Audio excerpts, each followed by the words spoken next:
And when you think about climate change and you get scared about, the future, the possible consequences of that, I think the most important takeaway, though, is that it's our fault. You in the chat, me, it's really our own fault because we just haven't been voting enough. We voted. Don't get me wrong, okay? We voted, but just not enough. Not quite enough. We need to vote a little bit more. It's specifically Quinn Better's fault. I didn't use enough of my American Social Security numbers to vote. I tried. I really tried, but not enough. And then Jack, I hear the Jack Am community is huge on voting. Absolutely. Jack notoriously loves voting. I've talked to Jack offline, off mic. I'm often talking to Jack Allison about how much we think voting is cool. Sometimes I just go vote even when there's not an election on.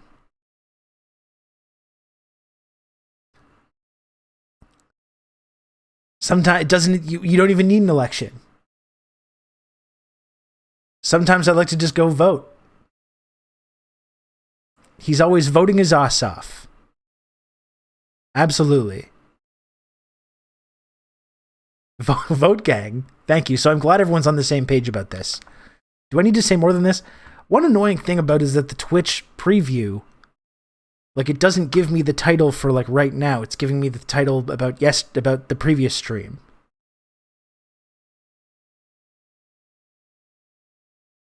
Oh, fuck it.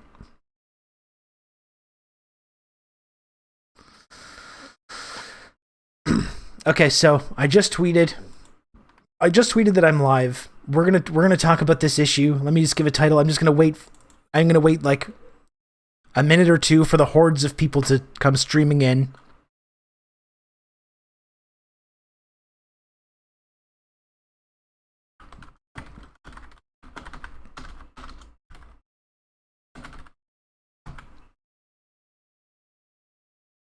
You know what? I'll do something better.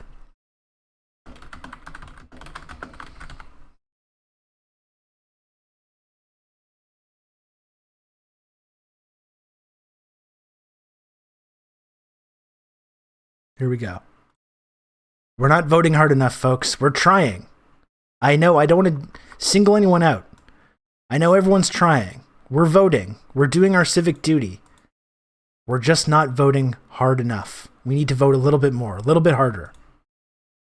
Okay? And then the problems are going to be fixed. The problems are going to be fixed once we vote hard enough. Hello, Rob. Did you vote today? Absolutely, Nick. And I know Nick does as well. Nick's a fellow daily voter. I just like to go, just find a box. Just write something down on a piece of paper and put it in a box. Anywhere in your neighborhood. Your neighbor's mailbox. That's voting. Just like the mailbox where you send letters. Write some stuff on a piece of paper and just shove it in there. You just vote. Guess what? You just voted. Vote hard too. Vote harder. This time it's personal.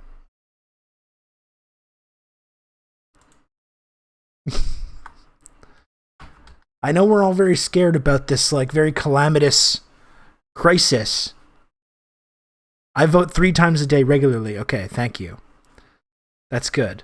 That's more the level of voting that I think we're going to need. Because obviously we're dealing with these serious crises. It's not enough. We got to vote even more.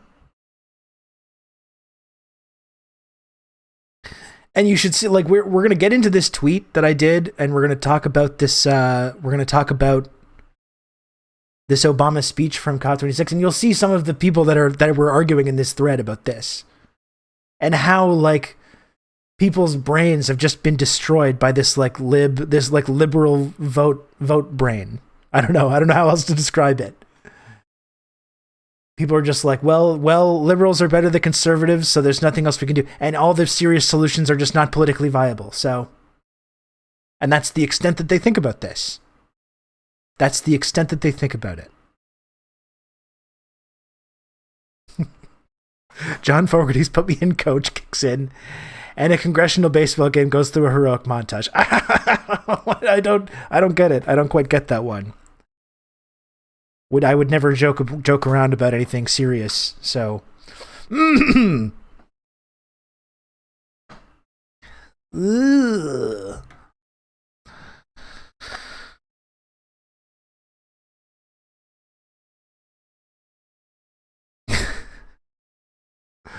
I like to wrap my votes around a brick or rock. Sometimes I shove my vote into a bottle and light it on fire so they can really see the vote.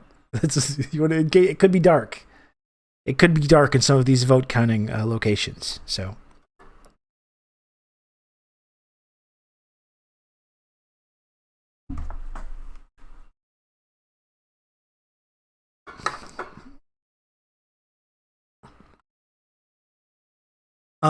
I voted for mine workers to burn the facilities of an international company to the ground that worked here. That sounds pretty good. That sounds okay. Vote, pray, love. Thank you. Thank you, Nick. And even getting into this stuff, I don't want anyone to get the impression that I think like voting is like entirely useless or that it's like somehow this radical thing to completely remove yourself from this whole process. Like I don't necessarily think that. But what I am really tired of though is people like Barack Obama, literally the most powerful people in the world. Not even an exaggeration. Literally one of the most powerful people in the world lecturing us. That's what really drives me crazy. You know? Lecturing us that we are the ones that haven't done enough. You know? We haven't done enough. And we expect everything. We expect them to fix everything. We expect them to actually go and do their fucking jobs. I'm tired of this. Barfsack O'Crumbo, the O'Bungler himself. It's really fucking annoying, honestly, and so cynical. It's like, is there a more cynical politician in our whole lifetimes? And like, I've lived now through a number of really horrible, radicalizing right-wing guys, like George W. Bush, etc. You know, we had 10 years of Stephen Harper in Canada. These figures are radicalizing figures, but certainly no one in my lifetime has radicalized me more than this gentleman here, Barack Obama. Because I, in 2008, along with millions of other people around the world, to say nothing of all the people in America, I got goosebumps in 2008. Watching the election returns come in. During the Obama campaign, it was incredible. Oh, hold on one sec. Sorry, just one sec. I have to talk to the garage.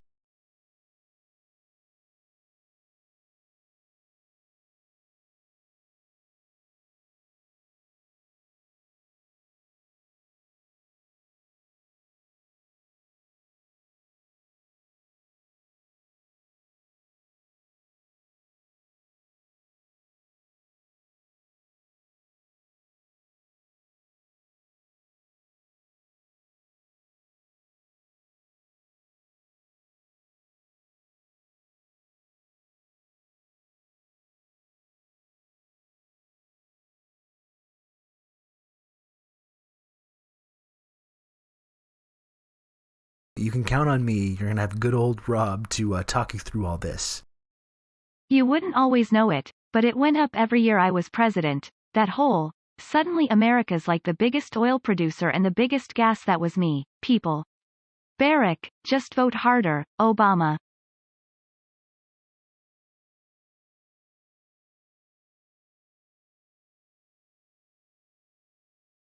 Sorry, folks. I just got my car fixed up. And my car hasn't had hubcaps for like 2 years. And when I went to get my car fixed up last time, I'm like, I'm going to finally get those hubcaps put back on. Don't ask me why I didn't have hubcaps. It's not important. Okay, it's not important. But so I brought everything there. And I was like, okay, I'm finally going to have hubcaps again. And they didn't put them on. And they were like, yeah, you gave us the wrong ones. We couldn't put those on. So now I have to go get my hubcaps. I'm going to bring it back tomorrow to put my hubcaps on my car. So let me go back. So thank you for indulging me there. Look at this socialist with his hubcaps. That's right. They're spinner hubcaps. They're bisexual lighting spinner hubcaps. Justinian, you wouldn't always know it, but it went up every year I was president. That whole suddenly America's like the biggest oil producer and the biggest gas. That was me, people. Yeah, thank you. Thank you, Barack Obama, and thank you, Justinian, for the 5 months of Tier 1. Rob, you should be able to put hubcaps on. I don't know how any of that stuff works, Quinn Better. No idea. No idea. How many hubcaps do you have laying around that you bought the wrong ones? Well, I had hubcaps for the winter tires, and there's apparently a separate pair for the summer tires, right? I wasn't aware that there was two separate things. I thought it was just like hubcaps. They take the hubcaps off, they put them on. Apparently there was separate hubcaps for each thing, and I didn't realize this. They just click on. Well, maybe I can try and do it. What are summer tires? Well, you have winter tires that have more grip because it gets very icy, okay? It gets very icy and snowy up here. And we keep our tires in bags. That's right. That's absolutely correct, Sean Mead. Everyone knows this. I've got a basement full of hubcaps. Don't question my hubcap kingdom. Don't use chains. No, I never went that far. I keep mine in bags in my mom's basement. That's classic. Just like our milk. Exactly. Okay, so going back to what I was saying now. Enough hubcap talk.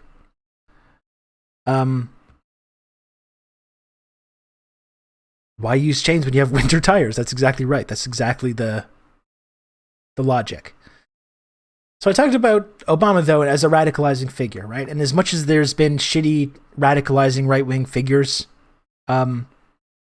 politically over the last couple of decades, no one is more radicalizing than Obama, for me. I, along with millions of others, watched those elections in 2008 very eagerly. It was very exciting. You know, I had goosebumps the night Obama was elected. I had chills. It was an incredible time. And, you know, there's no singular more radicalizing experience, I think, of my life of seeing that, like, the hope. Remember hope?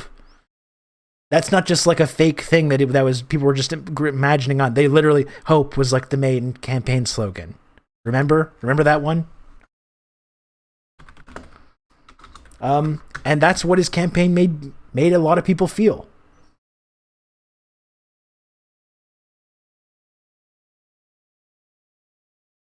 And the process of seeing that kind of deteriorate, I remember the first inkling that things were not going to go as great as we were maybe anticipating. I remember watching his inauguration and really feeling a sense that, like, the tone had shifted when he was because before he was being elected, he was like, it was all about hope. We're going to change things, you know, allowed everyone to kind of like graft on whatever their own personal viewpoints was to this campaign. And, you know, nothing's impossible. And then I remember very distinctly the tone shift during his actual, like, inauguration speech when he was like, you know, we probably won't be able to do all that much. It's going to be really hard, and even the stuff that's hard that we do will probably be disappointing. Like, I'm paraphrasing, but, like, that's the kind of, I remember that tone from his inauguration speech, and I was like, uh-oh.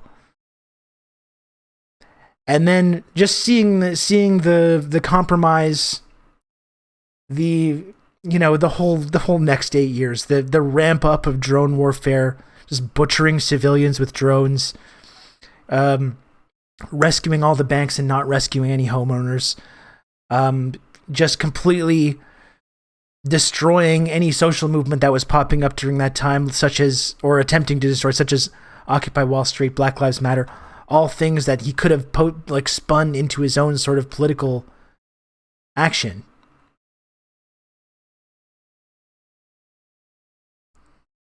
You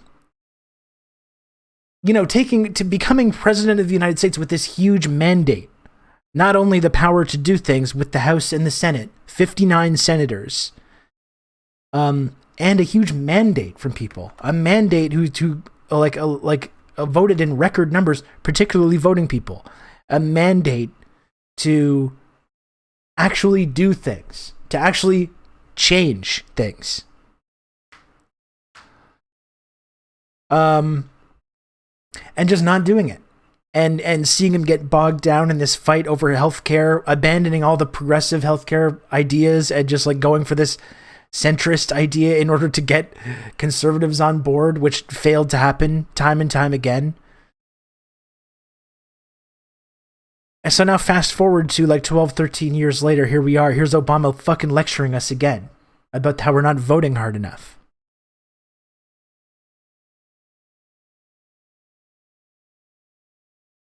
Obama had to land the burning plane. That's right. As a Canuck living down here, I've donated campaign canvas for him in 2008. I cannot tell you how profoundly disappointing he was. My loathing disgust for him is intense, but I simply cannot get over the fetishization of him by the vast majority of the Democratic Party supporters. Well, Kenny, it's like, I agree as well. I agree. But I also, you understand to an extent, he is good at this, right? There's a reason that he was so successful. He's, you know, if you look at liberal politicians such as Justin Trudeau and the ability that they have to sound very progressive while legislating in the other direction, not everyone can get away with this. And Obama's one of the best. I mean, that's why he was one of the most successful politicians, if not the most successful politician of the last couple of decades, for that exact reason, because he is very good at convincing people of this. Which you'll see when you get into the replies of this tweet that I did.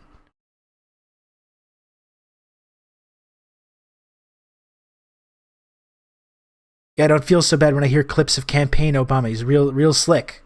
Yeah.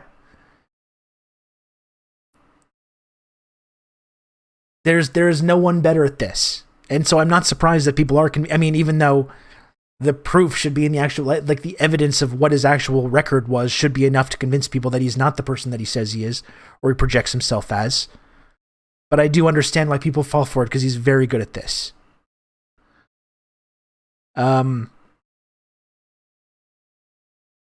Yeah, there was a good article in the UK's Communist Daily newspaper today lamenting Bruce Springsteen selling out to Obama with who he now has a podcast and something else. Yeah, it's just embarrassing.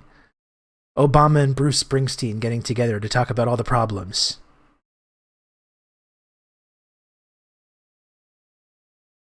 Fucking depressing.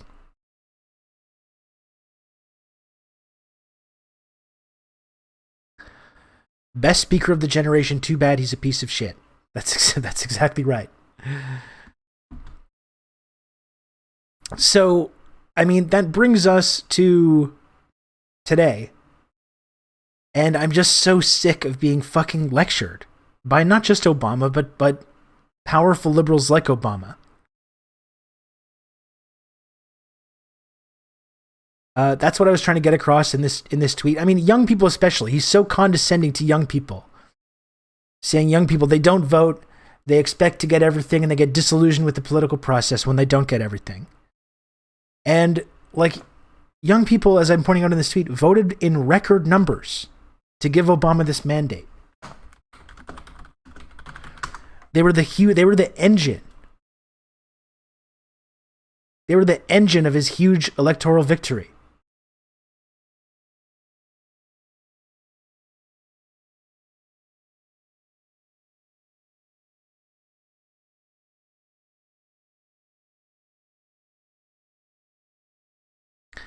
Again, not just delivering the ability to make change with the actual seats in Congress and in the Senate,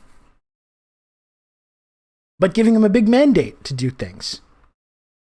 Like, people talk about how this profound change was impossible because everyone would have gotten too mad. People in America, especially at the time of the financial crisis, after 8 years of Bush, they were ready for like a big radical change. All the banks had collapsed. It was literally an opportunity, a historic, once in a generation opportunity to electorally seize power and make profound changes to the American economy and global capitalism in general. You know, people were on board. They were ready for Obama to nationalize the banks. They were ready for a number of like really profound changes. And that's fucking what he campaigned on, wasn't it? Change. The hopey changey stuff. People were ready for this. And not only failing to deliver that kind of change after he was given this mandate by getting this huge share of young people to vote for him.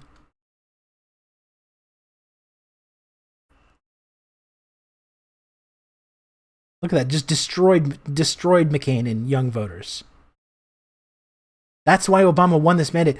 He won states like Indiana, won states that like Democrats are not supposed to win. This was because of young people. Still haven't even gotten drug price negotiations. That was the whole thing about Obamacare, right? It's just the first step, you see. He won Florida, that's right. It's the first step, you see. We're just doing this one little step, and then we're going to keep making it better. It's 12 years later. 12 years later, and there's still nothing has gotten better. And for young people, like Obama, I don't want to count out the fact that Obamacare has been really helpful for a number of people, like disabled people, certain people that were able to stay on their parents' like plans, the pre-existing conditions. Like there's people that have better health care as a result of these changes. But overall, for young people just were forced to buy into this system and pay exorbitant amounts to purchase health care that doesn't even provide them with actual health care. For the young people that delivered this big mandate, that's what they got in return. And all the economic populism and all that stuff, completely nothing. Nothing happened. Nothing happened at all. Yeah, what people also often don't talk about is how Obama, after winning, immediately ordered the DNC to tear down all their campaign infrastructure to get down-ticket candidates elected. It's as though he viewed his own victory as a mistake to be reconciled. And just look at the chart of Democratic losses after that. It's just been a complete annihilation of the Democratic Party at all levels. They made some headway getting back in the other direction in 2018 and 2020. That's going to be gone pretty soon. But after this, it was just a complete fucking destruction of the Democratic Party at all levels. Which again, Obama blames on young people not getting like ponies and unicorns and rainbows and stuff.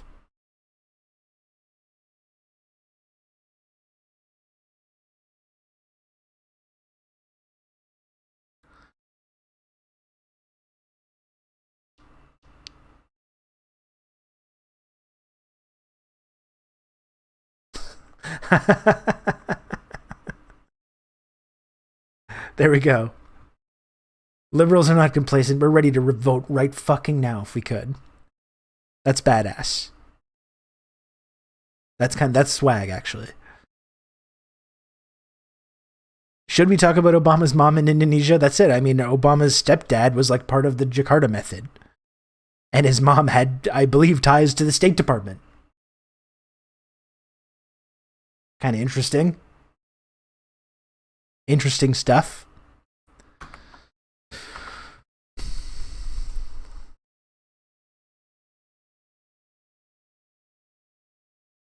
So I don't know if we want to like watch this. Do we want to watch this whole speech? I don't know.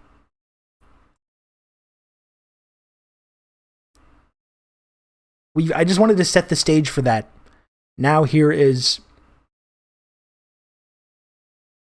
Barack Obama. This is at COP26.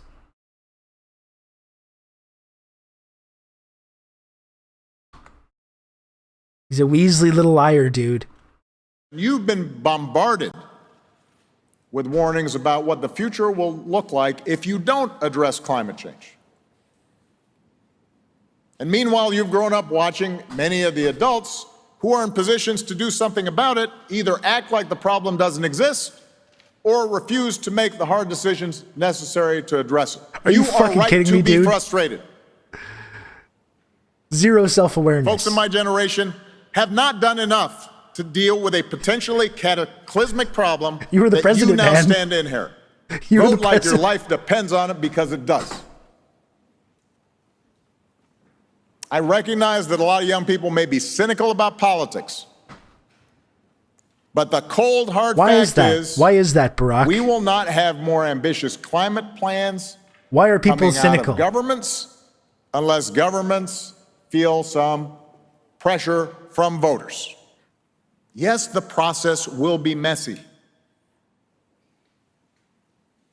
I guarantee you, every victory will be incomplete. But if we work hard enough for long enough, if you vote for us, listen, we won't do stuff. Believe me. We'll compromise. If you vote for us, we'll probably mess it up.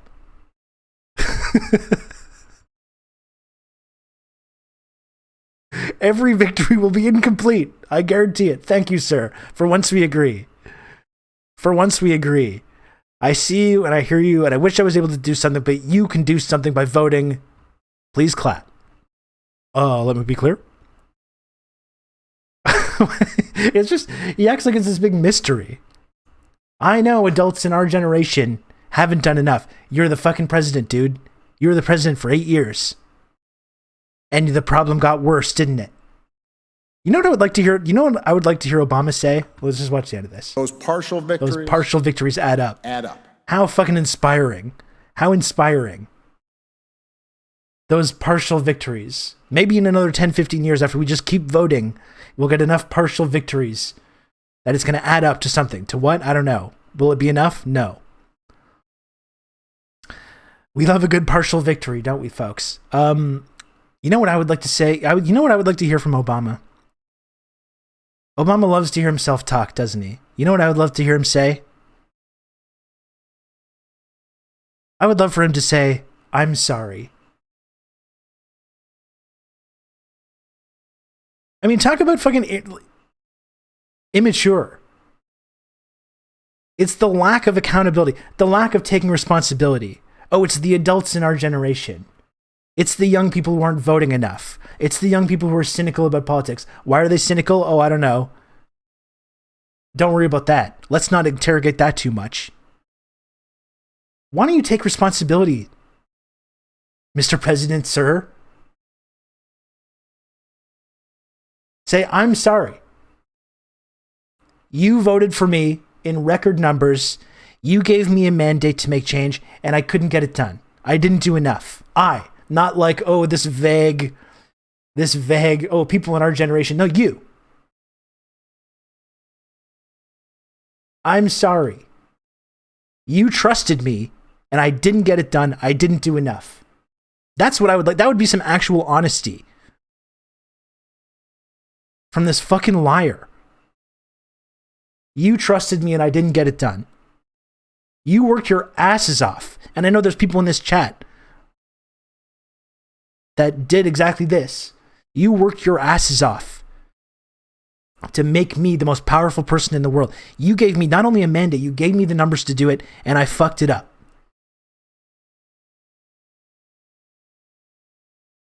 I didn't get it done. That's what I would like to hear from Barack Obama.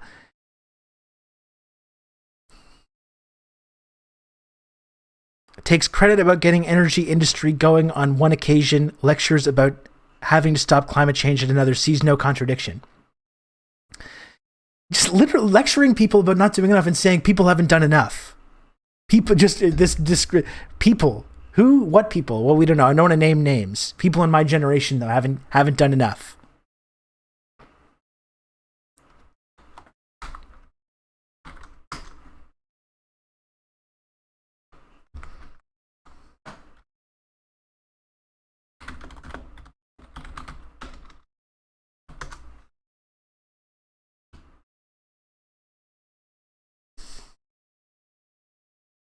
Does anyone have the clip?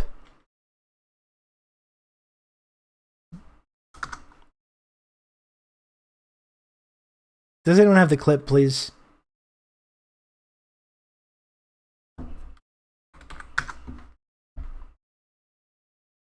Can someone please post the clip?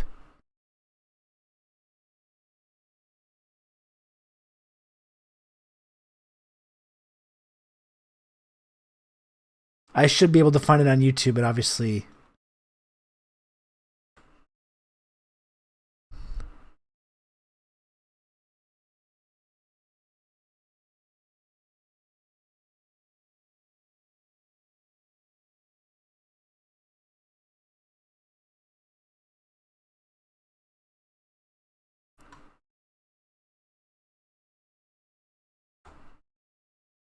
I know someone's got to have this clip.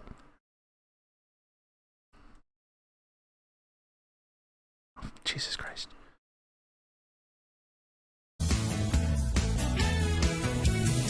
We need American energy, and by the way, American energy production. It went up every year I was president. And, you know, that whole suddenly America's like the biggest oil producer and the biggest gas. That was me, people. I just want you to... In a fucking tux at the same time. You might as well be wearing a top hat, too, to really, really drive the point home. Let's really drive the point home. Why don't you put a fucking top hat and a monocle on while you're doing this speech as well? Just so we can remove any subtlety from it.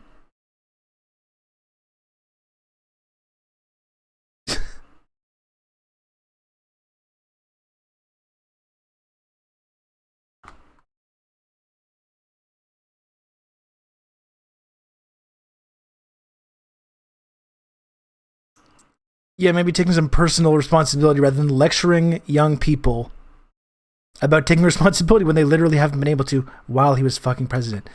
It's honestly, the lack of self-awareness is genuinely stunning to me. It's genuinely stunning to me.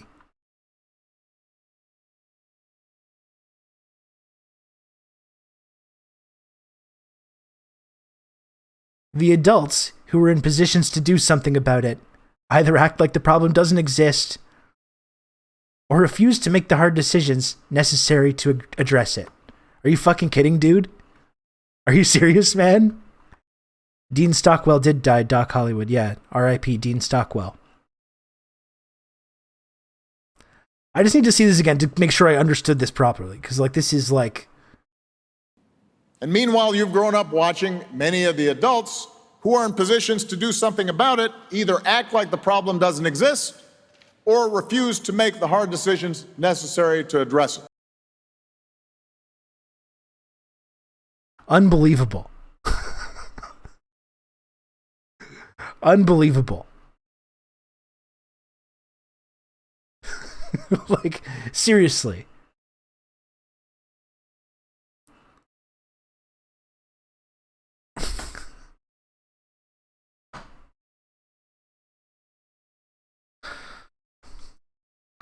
And like, look at how people are just prisoners to this mindset.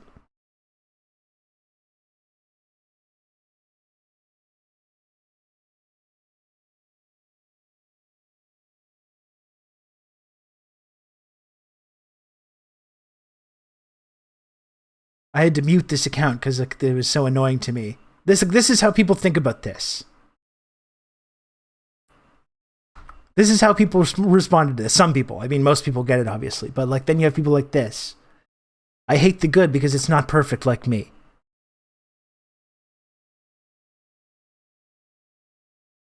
Obama, you live in a mansion and take private jets and befriended the Bushes. You can eat shit and live so we can mock you for it. He's like, what are we even listening to this guy for? He's a fucking Netflix producer. That's his job. I think you've helped enough, sir. I think you've helped enough, Mr. President.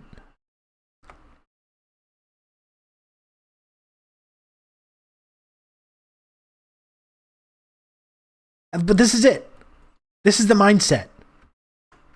This is the mindset of people. I'm going to unmute this person just for a little while because...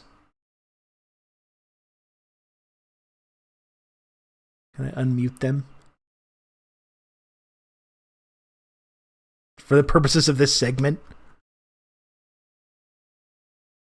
This guy says the problem is if you vote like your life depended on it and the people you voted into office don't govern like your life depends on it, that has a severe demoralizing effect on the polity. That's not our fault. How are you supposed to argue with this?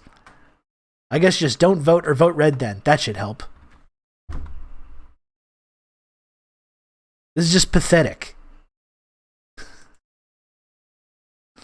This is what this like liberal mindset has done to people. This is all you can hope for. This is the absolute best that you can do. Just vote red or don't vote. There we go. That should help.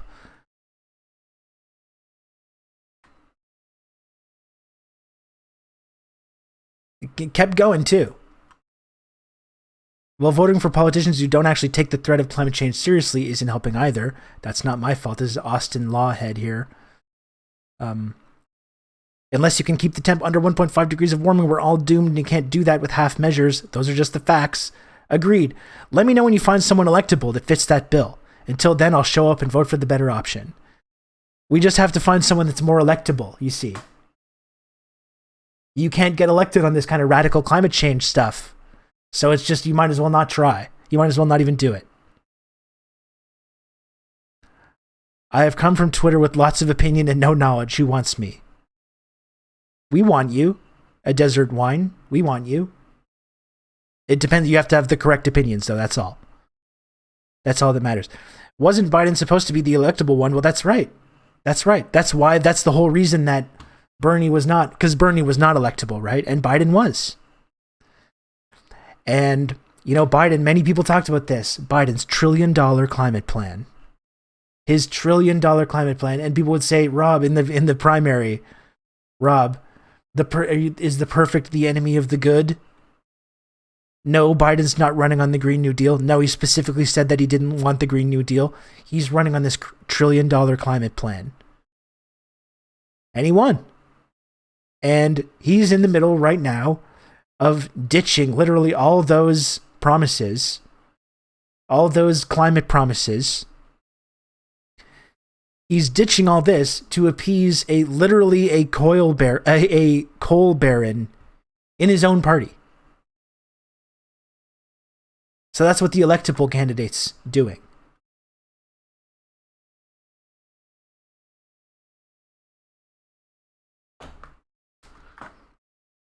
This is how this is how broken people's brains are from this.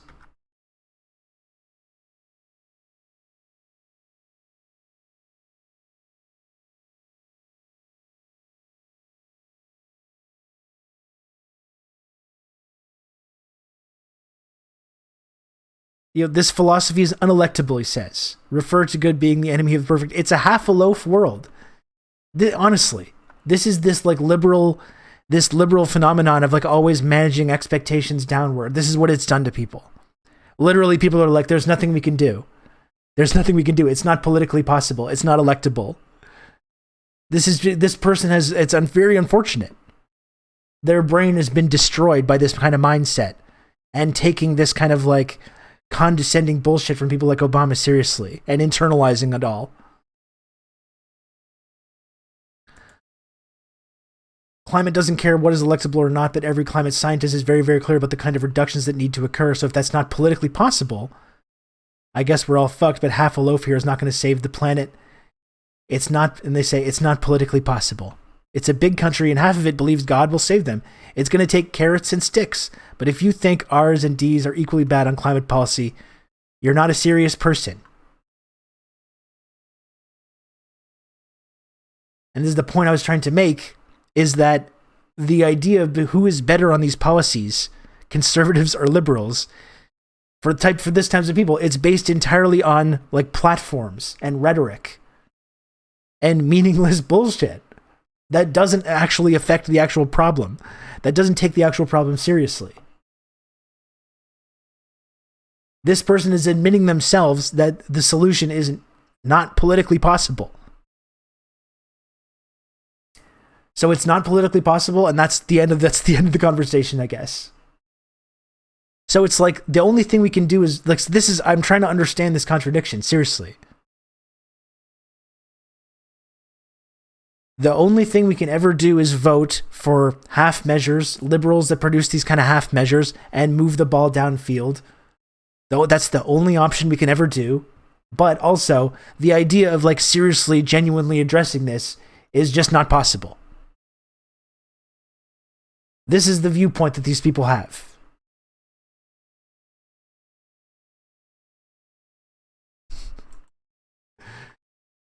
And all we can do are these imperfect solutions that move the ball downfield. And that's all. Maybe we can subsidize some electric cars. Maybe we can have a carbon tax. Methane capture. We're inventing technology in tweets, by the way. Inventing technology. This is really the mindset, though.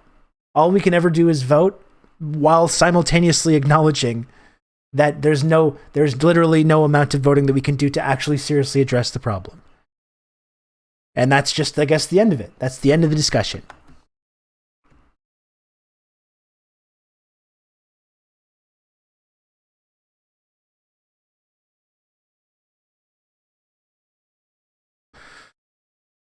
And this guy, too, is another example.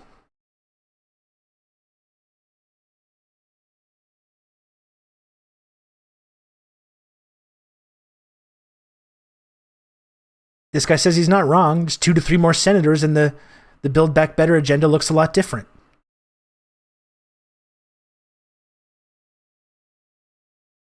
The MSNBC brain rot is real. It really is. It's amazing. I said Obama had 59 senators and still didn't do anything. That's the key thing here with this all these arguments about Joe Biden and being like, well, he's only got, I know he technically controls all 3 branches of the US government, but he just doesn't have enough guys. We voted our ass off. We delivered this improbable Senate victory. Just need to vote a little bit more though. Oh, we're so close. We were so close. We just need to vote a little bit harder.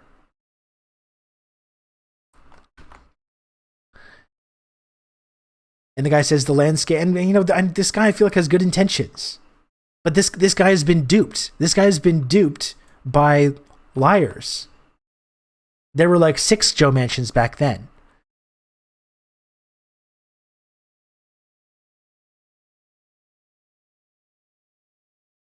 The idea that like if we just had 2 or 3 more senators, we'd be able to do all this stuff. As if there wasn't 2 or 3 more Democratic senators, there wouldn't be 2 or 3 more objections, wouldn't mysteriously appear, right? We still can't do it, turns out. There's a couple more guys that have issues now. 2 branches, not 3, that control both chambers of the legislature. Okay, so, well, I'm just, my ignorant Canadianness is coming out there. You know what I mean, though. They control the White House, they control both chambers of the legislature. You know what I mean. Everyone understands what I mean. It's all made up bullshit anyways.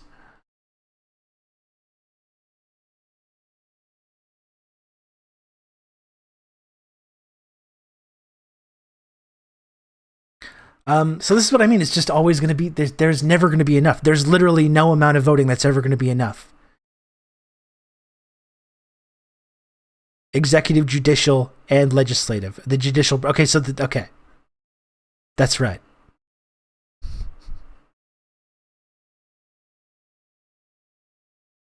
They don't control that branch, and they've basically ceded that to the right. They've basically just allowed the right to just completely take over the entire judicial branch on every level, which I'm sure is not going to lead to some terrible consequences either.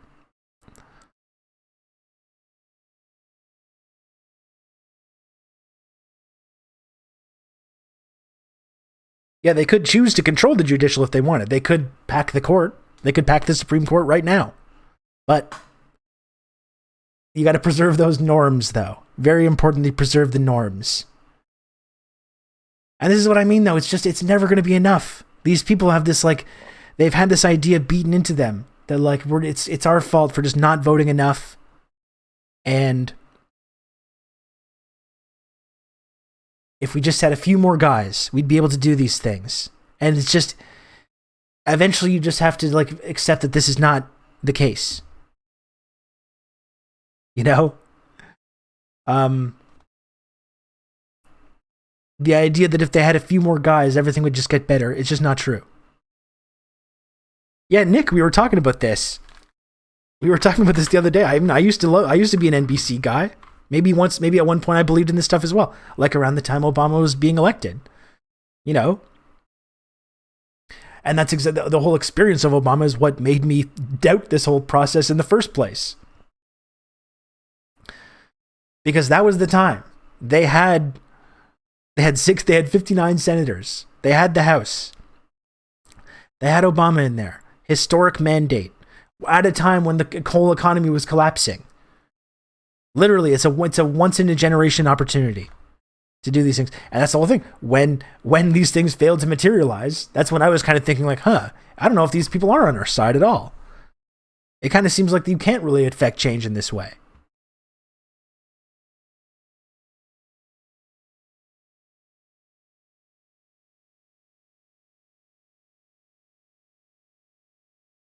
Saw MSNBC on a TV the other day, and they were just talking about Trump the whole time. Like, there are other big things going on in the world, but they're so fixated on Trump. Well, they're trying to will him back into existence, which is going to actually work, and it's going to probably end up working. I think right now, I think Trump is probably the favorite to be the next president. So, I hope we all enjoy this little reprieve from the constant insanity of 2016 to 2020. But I think America's headed right back in that direction.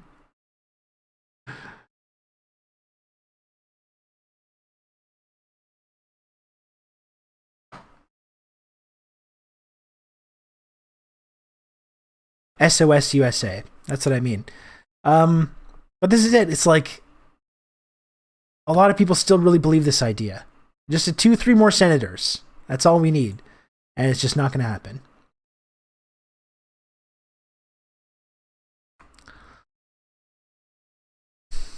Now let's look at this clip of friend of the stream, Abby Martin. You can count on me. You're going to have good old Rob to talk you through all this. Woo. Crackety Kraken, thanks for the 12 months. 1 full year of tier 1 from Crackety Kraken. Let's fucking go. We love it. Thank you, Crackety. And I said this up front. I don't want to make anyone think that I don't think voting is can be useful or can accomplish things, especially on a local level. You know? I wouldn't tell people just just don't ever vote again. That's not kind of the point that I'm trying to make. The point is to really seriously address any of these big crises we're facing. Voting is not going to get it done. Voting for more liberals is not going to do it. I definitely think that when there's elections going on, we should probably take the time to look at what's going on in our communities, and we can vote, and we can help out some marginalized folks who can make things slightly better. We can have these modest band-aids and all this shit that these people say. And I don't think that's useless. But we have to pretend. We can't stop pretending that we're actually going to seriously address this. Things like climate change, things like the housing crisis, imperialism. Can you vote for a president that's going to end American imperialism? No. I mean, just looking at the ways that we were researching the Sandinista revolution and looking about all the America's interference in Central and South America since the 1900s, since the dawn of the turn of the century, was 100% bipartisan. Literally, you can maybe have a small. I mean, I guess we saw the shift from the Bush era to the Obama era of a different kind of imperialism, where Bush was murdering and displacing people through these big ground invasions, and Obama was murdering and displacing people with drone warfare and hybrid warfare in places like Libya and Syria, contributing to these radical groups and Islamist movements and contributing to the civil wars there. So there you go. That's the choice you can have on American imperialism through voting. We can do the big ground invasions, or we can murder people with drones. That's the big change. Can you vote for anyone that's going to challenge this? No. And I think, frankly, that's one of the primary reasons Bernie was such a threat to the establishment. That's why they came together to ensure that Bernie didn't win, because he had made these kind of pro-Cuba statements or pro-Sandinista statements in the past, and had been willing to call out the military-industrial complex. That's probably more because of that reason they got rid of him, or they ensured that he couldn't win, more than that he was an actual threat to capital.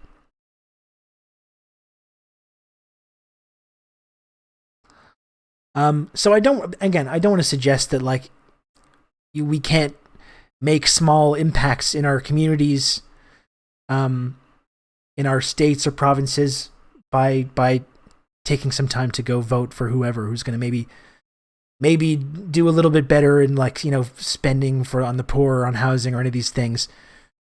I don't want to say it's some radical thing to not ever vote, but the idea that voting is the reason that we haven't addressed climate change is because of not voting enough. That is just bullshit. We can't actually impact these things to the way that they need to by voting. We can't impact imperialism. We can't vote our way out of these things. We can't vote for it. Like we're living like these are in this elections in this capitalist system. We can't vote our way out of capitalism. If you agree that like capitalism is the central driver to this climate issue, that's kind of fundamentally the problem, isn't it? There's no one that's actually running on changing that in any way. And as long as that doesn't change, the problem's going to continue. That's just the reality. You know, that's just the reality. I'll take this clip for Biden's climate spending. And what's up, Red Jam, by the way? Welcome.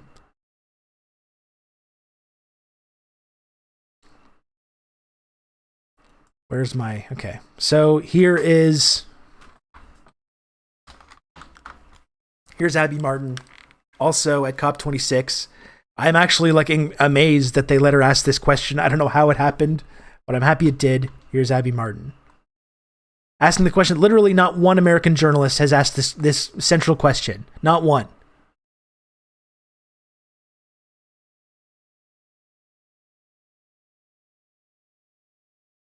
Not one American journalist has ever asked Nancy Pelosi or anyone in power this question, ever.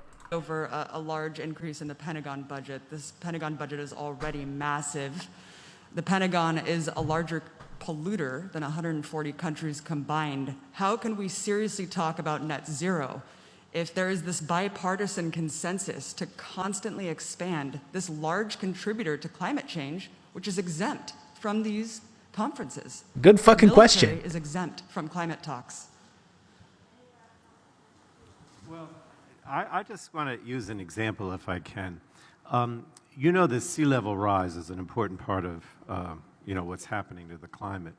And I didn't actually watch Pelosi's response either. I was waiting for the stream. Talks with the Defense Department, with the Navy in particular, about how they have to respond to what's going on. So I really do think that there is no reason why what we're putting together, with Build Back Better and other things, can't respond to the Defense Department and have the same impact in terms of reducing emissions.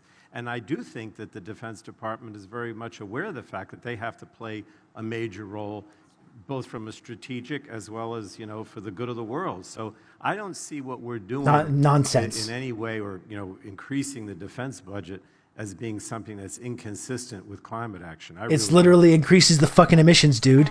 That national security advisors all tell us that the climate crisis is a national security matter. It is, of course, a health matter for our children, the water they drink, the air they breathe, etc. It is a jobs issue between clean technologies being the future of our workforce and the training for all of that. It is a national security issue because of the all of the conditions that climate crisis produces. I won't go into all of them. She's so fucking old. Cause for migration, conflict over habitat and resources, and again, a security challenge globally. And then the fourth, of course, the moral issue that we need to pass on this planet to future generations in a responsible way. Now, recognizing what you said, we recognize that as well. And a big user of No, in all honesty, Zanzibar, I don't think it's ageist. Watching these decrepit boomer multimillionaires talk about climate change is infuriating. It's not ageist. It's not ageist because these fucking old motherfuckers, these like 80 and 90-year-old lead-poisoned fucking demented freaks are directly responsible for causing this stuff in the first place. They're not doing what needs to be done to stop it, and they're not going to be around for the consequences. That's why it's okay to comment on this. She's going to be in the fucking ground while her grandchildren are going to be, her grandchildren are going to be wealthy and in their climate bunkers in New Zealand or whatever. But, like, they will not be around 50 years from now when we're really seeing, if we think we're seeing consequences now, we're going to be seeing it a lot more long after these people have turned to dust. So I don't think it is ageist. I'm sorry. Like, again, Bernie was old as fuck, and I thought Bernie was obviously the best option to potentially take over in the U.S. I don't think being old or being young necessarily gives you the right ideas or the correct opinions. But when you have the most powerful people in the world that are, again, these walking skeletons, not doing what needs to be done and lecturing young people, and of course I'm very young, as are many of you, lecturing us about how we're the ones that are not doing enough. I don't think it's ageist to point out that like they will not be around to live with the consequences of the decisions that they're making right now. In general, I don't think fucking 80-year-olds should be the ones making decisions about our society. 80-year-old multimillionaires should not be the ones making decisions about how our society operates in general. They pulled up the ladder and they're just continually laughing at us. Let's hear the rest of this non-answer. Fuel. There have been many initiatives, of course, the moral issue that we need to pass on this planet to future generations. You can count on me. In a You're going to have good responsible old way. Rob Now, to talk you through all this. She's got 15K in ice cream. She knows what's up. That's right. Thanks for the 8 months of Prime Amazing Bird Show. That's right. Let's leave Nancy officiate more weddings for oil baron daughters. Yeah, make sure they're unmasked as well. Don't want to wear those masks. Very constrictive in a wedding environment. I was napping, and hearing Nancy say this stupid shit pulled me out of my nap, and now I'm angry. Well, that was the whole point today of the stream, Maltese. We wanted to intentionally trigger ourselves. I'm legitimately upset right now. If someone could gift a sub to Nick Sauce, could someone do that? I would really appreciate that. Nick, I think, is someone that should be able to have the emotes and stuff. Someone that I've also hung out with in real life.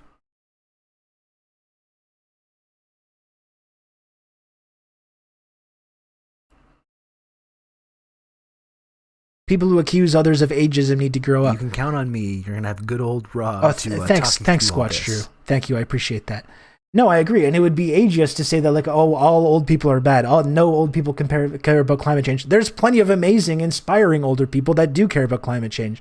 Again, I was a big Bernie supporter. Corbyn, old. There's a number of old people that I do think are trying to do the right things on this. So I don't think it is ageist, but it's definitely not ageist to point out the fact that these like decrepit octogenarians are the ones making these big important decisions and will not be affected by the consequences of them. Now, recognizing what you said, we recognize that as well. And a big user of fuel, there have been many initiatives over time, more successful with more technology, to convert from fossil fuel to other sources of fuel to run the military, because it would make the biggest difference. Transportation, defense, these are two of the biggest, that can make the biggest difference in all of that, and that is something we're very, very focused on. As I say, the Defense Department sees this systemically, that we have to stop it as a national security issue, and one way to do that is to stop our dependence on fossil fuels, which exacerbate the climate crisis. God damn.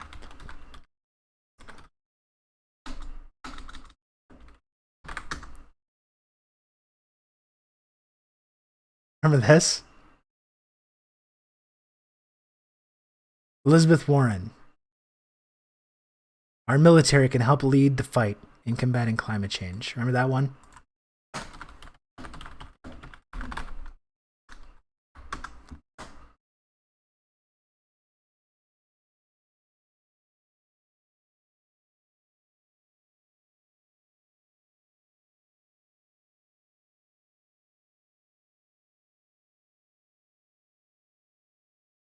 The green military plan, that didn't inspire people. That failed to inspire people in the primary, unfortunately.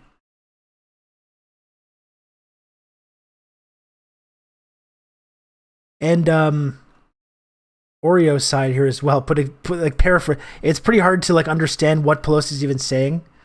Oreo's side here did a good summation, though. So basically, the U.S. will be managing the regime changes and overall destabilization of critical regions throughout the world in order to secure wealth and resources from them before they're underwater or otherwise uninhabitable, as well as investing in more land and weapons to shoot at and detain any and all climate refugees that might want to stop by. And I think that's a pretty accurate summation of like where this is going as far as the U.S. military is going. That's exactly right.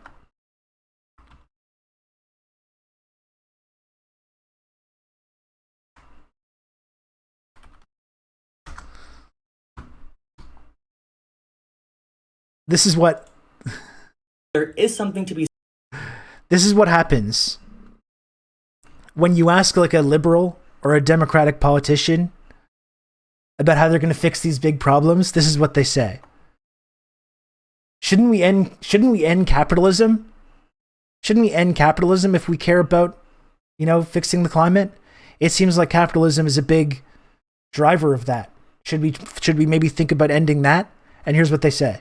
Oh, absolutely. And I do believe there is something to be said about this sort of, how do I put this, willing ignorance, right? This sort of duality between that consciousness of being aware in such manner and yet readily marginalizing that intersectionality. It's very profound. These conversations are intrinsically multifaceted, right? There are different angles to be looking at this from, and it's crucial to juxtapose that contrast within those realms of varying perspectives. And it's sort of the case where, are we asking ourselves the right questions, or are we all just sort of victim to the cause itself? It's suffocating, to be quite frank. It's paralyzing. But having these conversations is extremely, extremely vital in fundamental change. Oh, absolutely. And That's what they sound like. That is exactly what they sound like. Well, we can hear from AOC. I mean, people were just mentioning AOC.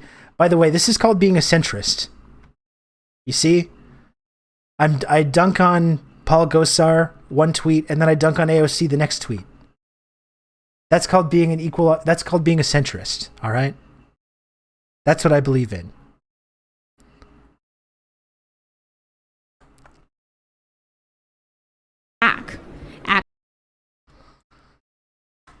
Don't take it from me, though. America is back at COP, and on the international stage as a leader in climate action and drawdown. We did it, Joe. One thing that I think is so exciting about this time is that when we say that the United States is back, it's not just that we're back in the way that the United States was pursuing climate policy before. It is different. And I would argue that it's a fundamentally different approach. America is back at COP. We have not recovered. No, we have not recovered our moral authority. I believe that we are making steps, but also kind of in reference to the earlier question, we have to actually deliver the action in order to get the respect and authority internationally. You can to count get the on credit. me. You're going to have a good old We have Rob to draw down talk you emissions through to all get this. credit for being committed on climate change. It's really that simple.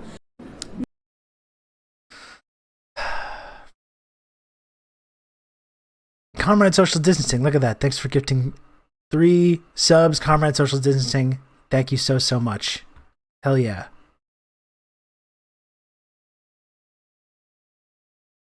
And it's, in all honesty, like, I want to be able to give her credit. Like, I know that, like, she deserves credit, I think, for not just to be like an ultra who just dunks on AOC and doesn't have any like, measured criticism, right? She deserves credit, I think, for like popularizing the idea of the Green New Deal. She has tried, I think, to move the ball a little bit and shift the discourse a little bit. But she's in the situation now where she has to keep making excuses for the Democratic Party, and it's just not possible. It's like they're literally in the process right now. While they're there, they haven't even passed their climate agenda. They haven't even passed it, and now it's in jeopardy. Like, now they might not even pass shit. That's the whole thing about like the Build Back Better plan. It's like the question was whether that was going to be whittled down or whether it would be still valuable or whether some good things would still happen. It might now nothing might happen. Now literally nothing might happen. And so she's still trying to go make this argument about how things are getting better despite the fact that her own party is in the process of like jettisoning all these big climate plans.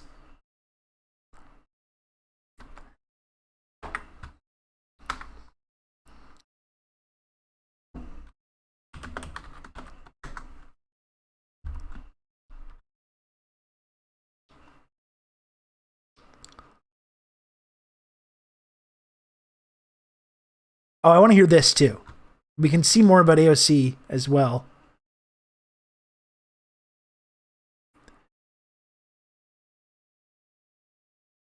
I swear someone needs to give Greta State and Revolution. Someone just needs to slip it to her. Right? Someone needs to slip Greta State and Revolution ASAP. Because it seems like she's getting pretty fed up with this shit. I know her parents are probably like social democrat, anti-communists. Greta could really piss off her parents though by picking up State and Revolution, because I think if she's getting fed up with the current process, then maybe there's some solutions that's in there. There are some solutions that are in there.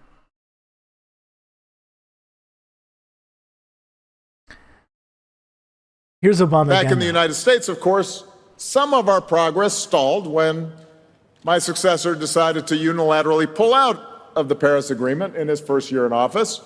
The Paris Agreement, I've said this many times. The Paris Agreement, meaningless. Meaningless. So yeah, the progress that I made, like the Paris Agreement, well, it stalled because of Trump. First of all, you fucking blew it. The reason Trump won in the first place is because you blew it. You and your fucking friends in the Democratic Party fucking blew it. That's why. That's why Trump won in the first place. Nevertheless, the idea that the Paris Agreement was some kind of accomplishment, it's non-binding. It's non-binding. Nothing changed. Canada didn't leave the Paris Agreement. Canada stayed in the Paris Agreement the whole time. What did that mean to our emissions? Well, they've just gone up, haven't they? It's non-binding. It's complete. It's bullshit.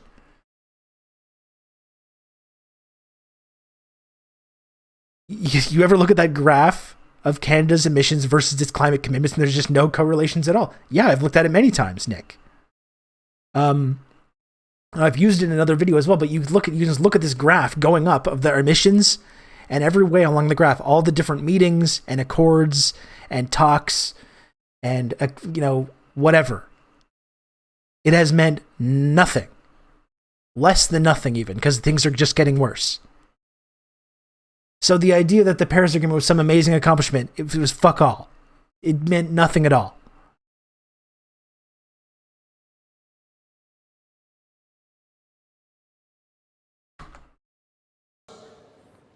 I wasn't real happy about that. And yet, the determination of our state and local governments, along with the regulations and investment that my administration had already put in place. I wasn't really happy about that.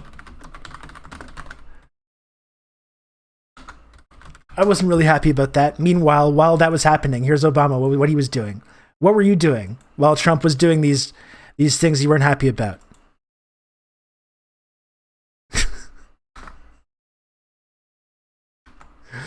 Trump was literally removing the United States from the Paris Agreement while this picture is being taken. Pretty much. Yeah, he seems really upset. He seems really upset with that state of affairs. Just hanging out with Richard Branson. Visiting Little St. James. Celebrating another big Netflix deal. Congratulations, sir. Congratulations on your new Netflix deal.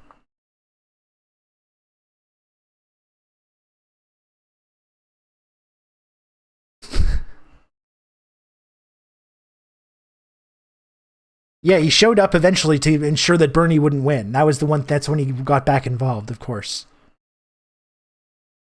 I don't know where I am. I'm not keeping track of my stuff here. Allowed our country to keep moving forward, despite hostility from the White House. Most nations have failed to be as ambitious as they need to be. Fuck off, dude.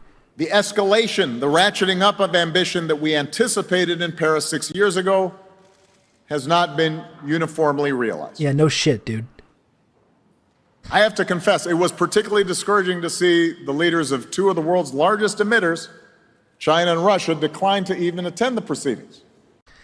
You know, huge respect for President Xi for correctly pointing out that we need actual action and not more bullshit meetings. For correctly pointing out that this is 100% meaningless and what we need is actual action and less jerking each other off in Paris or COP, whatever, and talking about how great and enlightened they are. Yeah, in all seriousness, it should not be controversial to say this. As much as we heard, like I remember when we watched this the other day, the amount of like CNN journalists and others that just said over and over about China, the biggest emitter. It's the biggest emitter. They're not here and they're the biggest emitter. They're all trying to fucking blame China. China has shown more climate leadership over the last 5 to 10 years than the US or Canada has ever. That's the reality. That's a fact. They've shown more global leadership on this than Obama ever did, than any fucking Democrat ever did, or anyone in Canada ever did. And I actually respect, even though they did send, this is not even actually true, they did send people to this meeting to present their plan and to talk about this stuff, so it's not even true in the first place. But huge respect for President Xi for correctly pointing out that what we need on climate are actual actions and less bullshit talks. Less billionaires taking private jets to show up and fucking hang out with each other to talk about how great they are.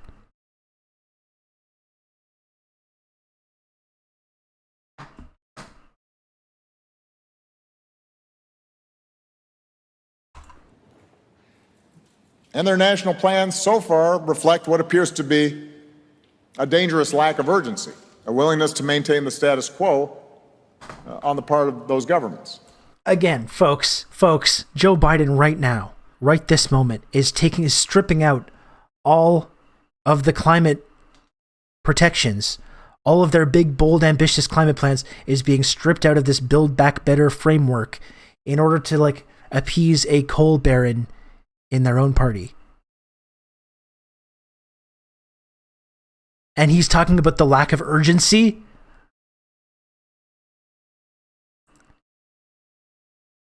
Every country jerking themselves off here to the extent they've made any progress is because they're shipping their heavy emissions work to China. That's the whole thing about net zero in the first place. They're all making these net zero pledges, which is all just a scam in the first place. It's just a complete scam, right? It's just moving the numbers around. It's not actually reducing the emissions to the extent that they need to.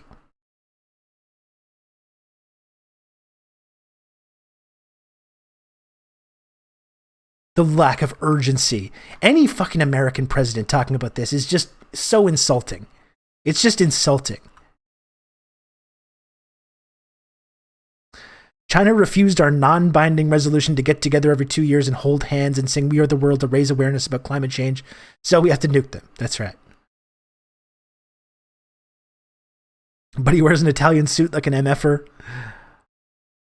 But that new and improved dapper Kim Jong-un is going to give Obama a run for his money, new haircut, weight loss, jawline, but nobody wears a suit like my Lord and Savior, Donald Duck Trump. Kim Jong-un does be looking good lately. I prefer the Juche jumpsuit look, personally. He switched to the three-piece suit recently. I prefer the Juche look, in my opinion.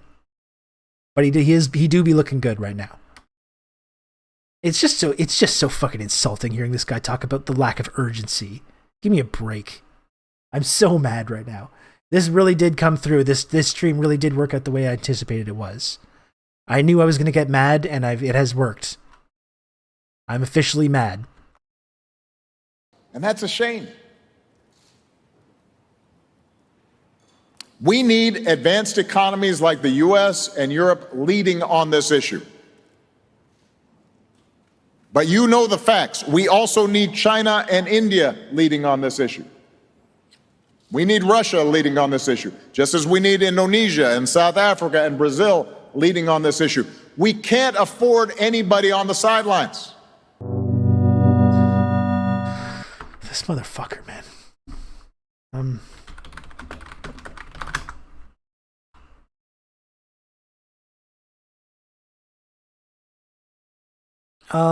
Is this the interview that we were watching clips of the other day? No, because I was with Aaron Bastani. I wanted to, because while we're talking about this, I think we might as well look at this clip again because it's very informative. And again, Novara I've had criticisms of in the past. Aaron Bastani from Novara has been doing really, really good work on dispelling this idea that China is not being a leader on this. I would probably like to watch this entire thing. Does anyone have the link for the full clip of this?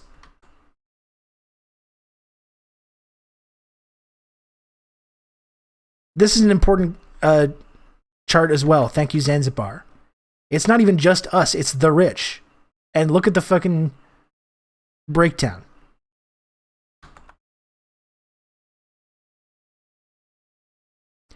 Household lifestyle consumption emissions per capita.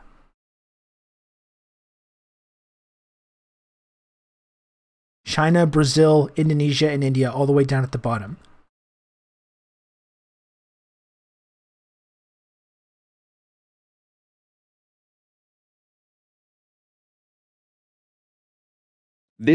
Oh, thanks, Sandboxes. Okay, so this is a good thing to pivot into.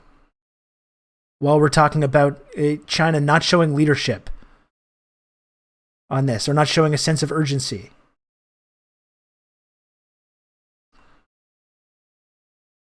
No, maybe I should just watch the short one. Sorry, because I don't know how much of it is focused on climate and how much it is talking about other stuff. Because it's got 1.4 billion people.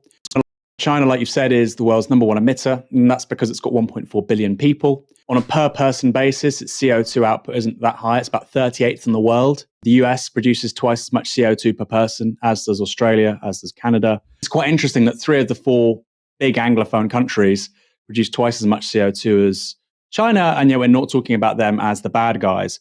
Interestingly enough, Canada and Australia, between them, don't have a single kilometre of high-speed rail. Meanwhile, China has 2/3 of all global high-speed rail capacity. And it's going to be doubling that over the next 20 years. The US has less high-speed rail than Uzbekistan. Then you've got the fact that wealthier countries outsource carbon emissions to poorer countries. So China produces about 30% of all manufactured goods worldwide. A manufactured good has these outsourced emissions, which is to say that if an iPhone is produced in China, but it's used by Michael Walker here in London, the CO2 emissions for its production go on the Chinese ledger, not the UK one. About 25% of global CO2 emissions operate in this way. So that actually casts the global north in a better light and countries like China in a worse light. And then you've got other things like reforestation. You know, in the early 1990s, 12% of China was covered by forests. Today it's around 23%.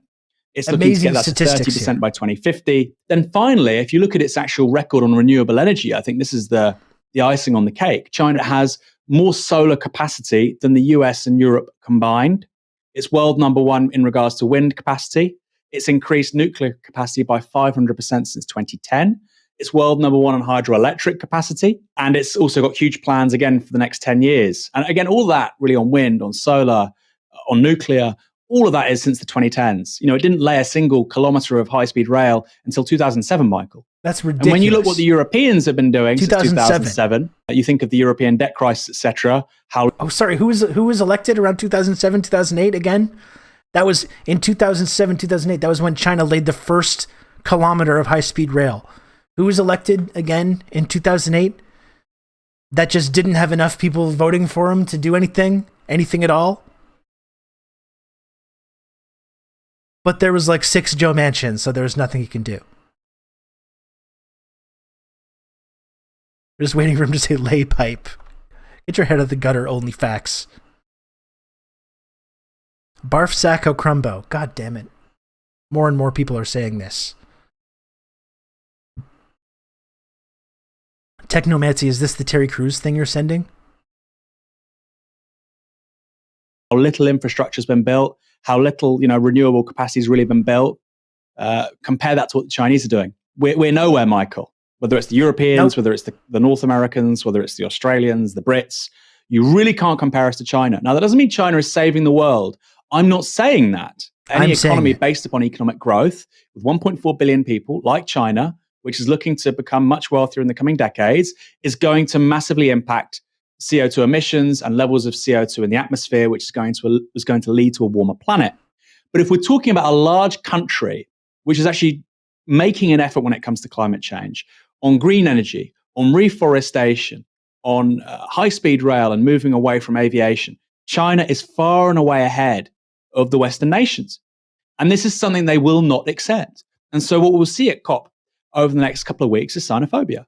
And that rests upon ignorance with Western audiences to basically think, well, the Chinese, they're stupid, they're not white, they're not the West, they're burning coal. They burn a huge amount of coal, but it's also 1.4 billion people. And the new coal power stations that China is going to build and there's dozens of power stations that are going to be built with coal, dozens. But again, it's 1.4 billion people, Michael. It's 3 times the population of the European Union. It's only going to add 1.5% to China's extant carbon emissions. So the numbers we're talking about here are huge. Every year between now and 2025, they're looking to reforest the surface area the size of Belgium. So that's it, and that's that carbon capture technology that we talk about. The fake carbon capture technology that goes into all these net zero goals. This fake carbon capture technology that doesn't exist. Meanwhile, they're actually reforesting these areas, which is a actual legitimate carbon capture technology. It's called a tree. They're planting more of those. We can't even do that. Justin Trudeau, that was a big part of his climate plan, right? We're going to plant 1 billion trees. We have not planted a single fucking tree. It's been 6 years. We've literally not planted a tree.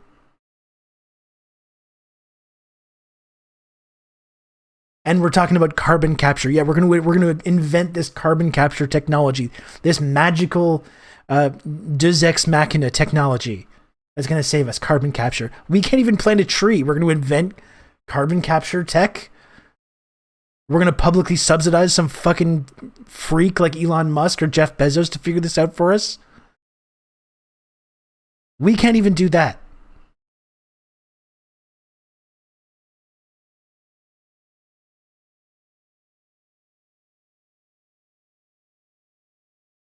What if we captured carbon on the blockchain?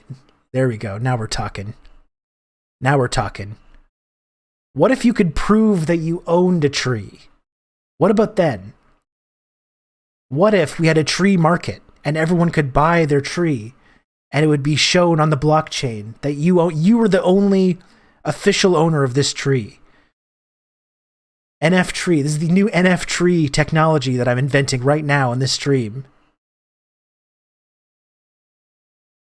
You could prove on the blockchain that you own these trees, and then people are going to get so excited about this. That's where the market's going to kick in.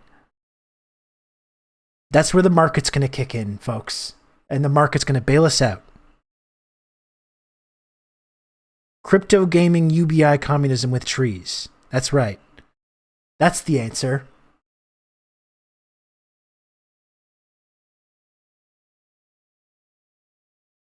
Couldn't someone just take seeds from the tree to create an exact copy? Oh my goodness, no. No, that's not how it works. Someone get this man $4 billion of government subsidies. Seriously. I've got the ideas. Where's the VC investors?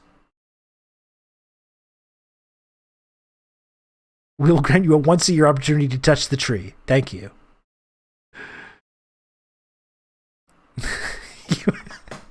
Jesus Christ. So a bit of nuance is required. And actually, when you really get beneath the sort of fog perpetuated by Western press, who are being very hostile to Beijing, I think, for geopolitical reasons, then, like I say, it's pretty clear where leadership is, if it's anywhere. It's not Washington, it's not Brussels, it's not London, it's Beijing. Absolutely correct. Absolutely correct. More climate leadership is coming from Beijing than has ever emerged from the United States or Canada. Regardless of how many times they try to bang this home at COP26 about how China's not doing anything.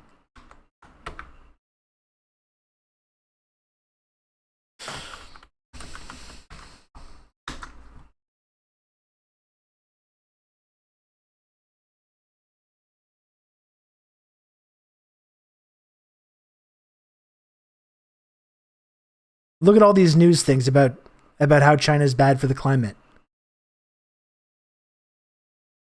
Building coal stations and avoiding COP26 summit. This is all the media has been hammering this. Hammering this for like the last 2 weeks.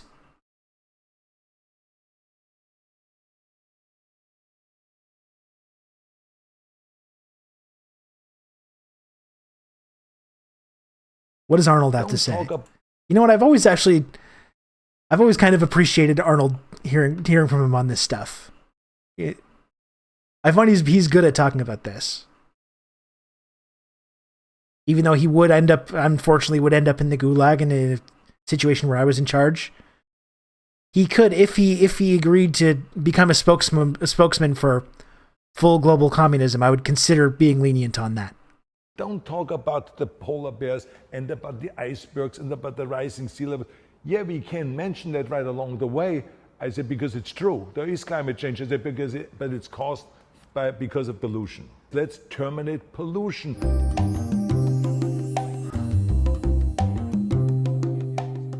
Arnold once said that there was a poster child for Nazi Germany. He would have been it. His father was a fascist. I was actually amazed the other day when he actually talked about this. When he talked about after the January 6th thing, he talked about how his father was a fascist and stuff. And also kind of, became #1 global box office star in the 80s at the height of the Cold War, where a lot of action movies were Arnold going and blowing away commies in different locations. Kind of interesting, isn't it? Interesting. A fascist immigrant becoming a big propaganda star, anti-communist propaganda star. Post-war Austrian immigrant. Interesting coincidence. Well, I think that we in California, as you know, we are very aggressive. We are the only place that really reduced greenhouse gases by 25% and brought it back to the 1990 level. And what we are so happy about is that we are proving simultaneously that it was cool when he played a commie in Red Heat. That was cool. When you go green. We are #1 economically in the United States with a GDP of $3.3 trillion. So it shows you that you can protect the environment and you can protect the economy at the same time. That's about enough of that. I was wondering if there's more AOC stuff. Obviously, there's not a lot of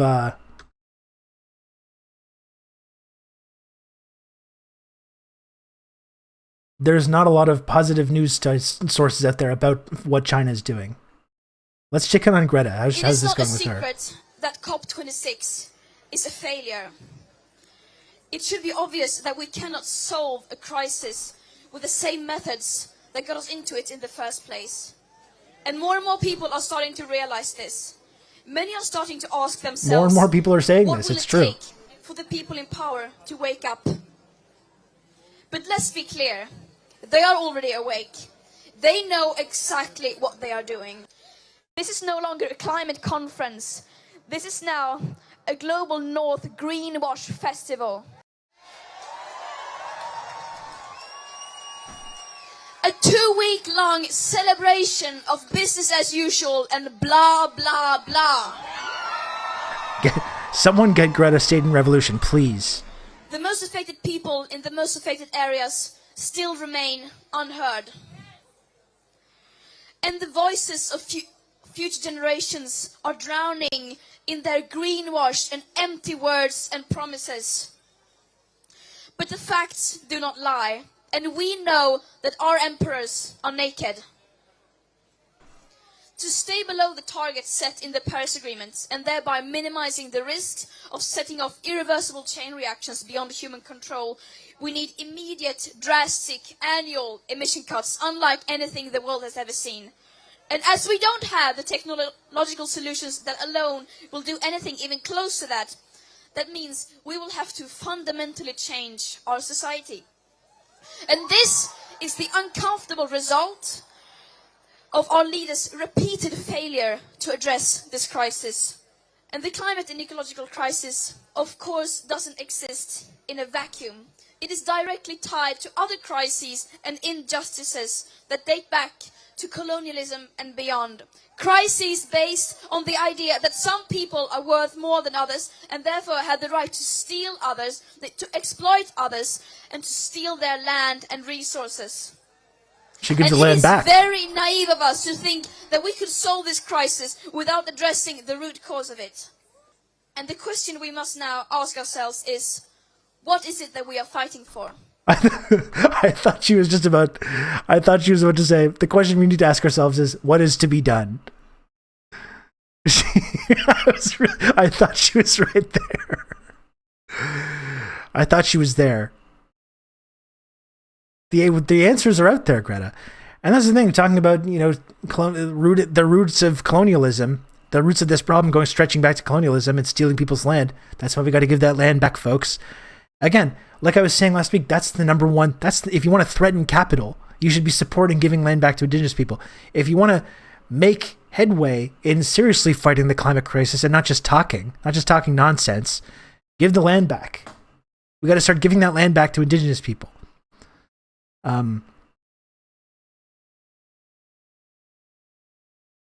Pretty easy.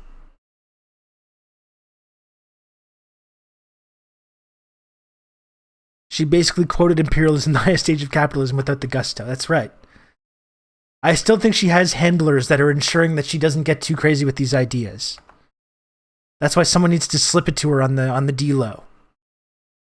Just give her a USB stick with On Authority and State and Revolution and a couple of other things. And she's going to be on her way.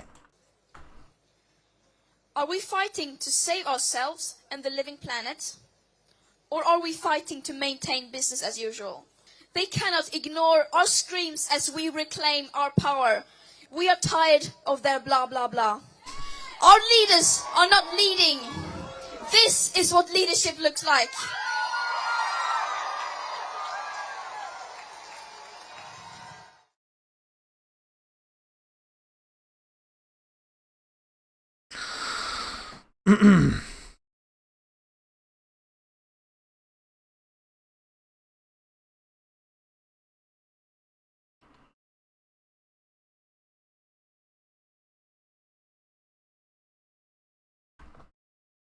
Said OAC before.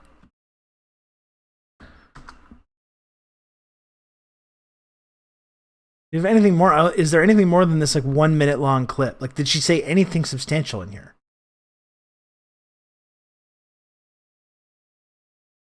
All I see is that same 1 minute and a half clip.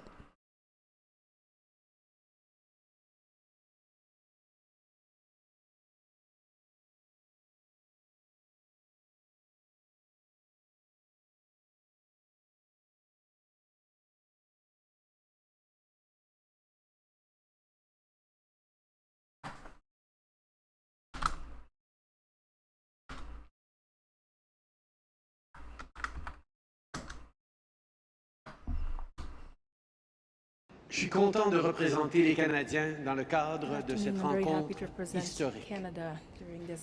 In Canada, there was a town called Lytton. I say was because on June 30th, let's hear from this asshole. It burned to the ground. The day before, the temperature had hit 49.6 degrees Celsius, the hottest ever recorded in our country. What is this here? We got a few links being posted.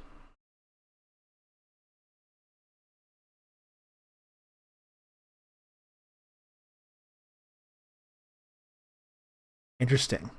Tuvalu minister giving COP26 statement in the ocean. What is this, Outrun? Rob, no. Outrun says, Rob, no. Yeah. Maybe not the... That's not quite the message that I was trying to send with that gesture. Canada is warming on average twice as quickly as the rest of the world. And in our north, leftist audio for Trudeau. 3 times quicker. The science is clear. We must do more and faster. Someone needs to do something That's about the this. pledge and the call I bring to this historic meeting. Someone post that screen cap on Facebook QAnon pages. That's right. We can start getting a new audience finally. Start expanding a little bit. I committed that Canada would put a price on pollution. We did that. And we fixed the problem. And despite stiff political opposition, the Supreme Court upheld it, and Canadians supported it in our last 2 elections. And the emissions went right down there, didn't they? We know pollution pricing is key to getting emissions pollution down pricing while getting innovation. Give me a fucking break. And running. Emissions down, innovation. We just need more innovation. Idiot baby brain shit. Well, that's the definition of baby brain shit, is when you think that the market is going to solve this problem. We're still holding on to this, and that's the only solution that we have in this capitalist framework, right? That's the only solution we have. It's market-based. Because the idea of going against the market is still like, we're not allowed to do that. We're not allowed to do that. Yeah, I'm incredibly salty as well. Top response to the post about Tuvalu doing a presser in the water was just don't build cities there. Literal brainworms. And yeah, Rudy Prospero, I'm sure those people are going to feel the same way when fucking Miami is underwater.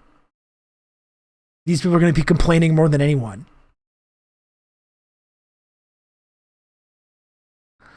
Has anyone ever considered it making an incentive for the market? Why has no one thought about this?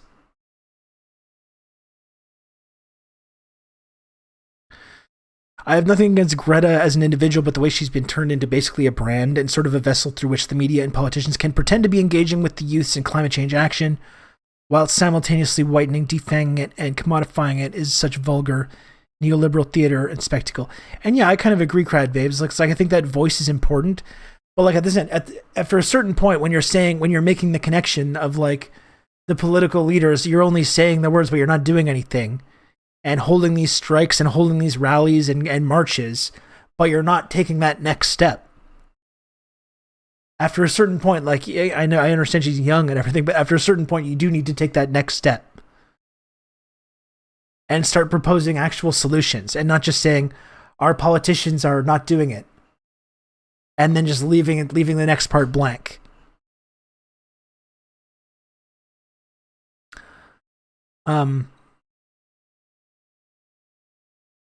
I think it's going to be important that, like, if she's going to continue to be that kind of a voice, it's not going to be enough to just call this bullshit out and call it for what it is.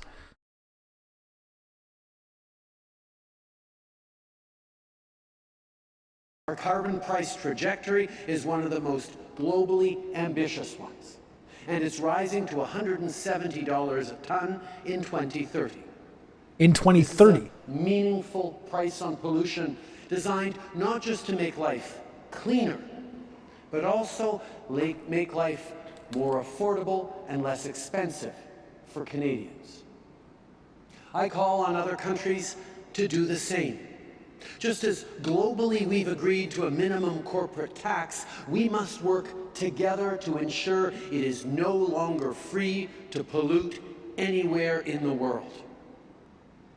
That means establishing a shared minimum standard for pricing pollution. Of course, what's even better than pricing emissions is ensuring that they don't happen in the first place. Which brings me Thanks, to Justin. my next major commitment.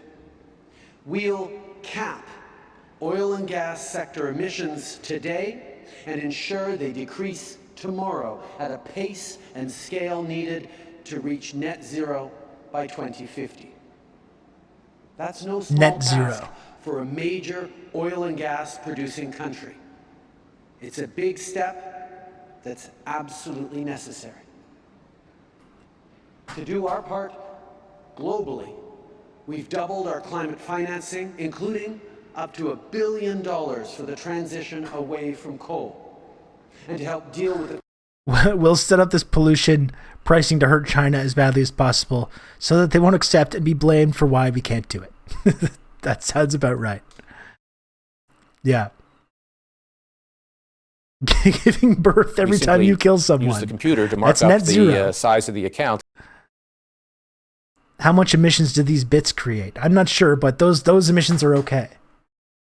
It's like clean coal. It's one of those things. It's actually a reverse emission. When you give bits to this channel, it counts in the opposite direction. That's part of my patented carbon capture technology that I'm working on. All the bits go towards that, so.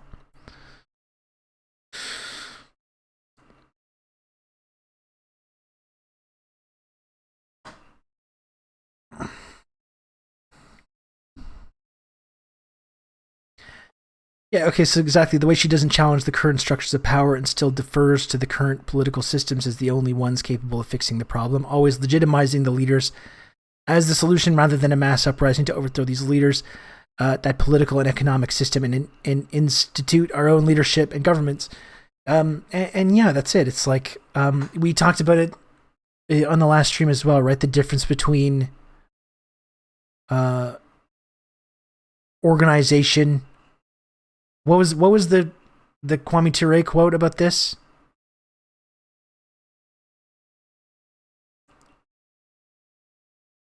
Someone remind me.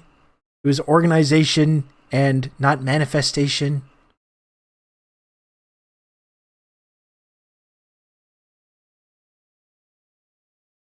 I'm just waiting for someone to remind me. Red Scary is usually mobilization. Thank you, Vlad the Victor. Thank you.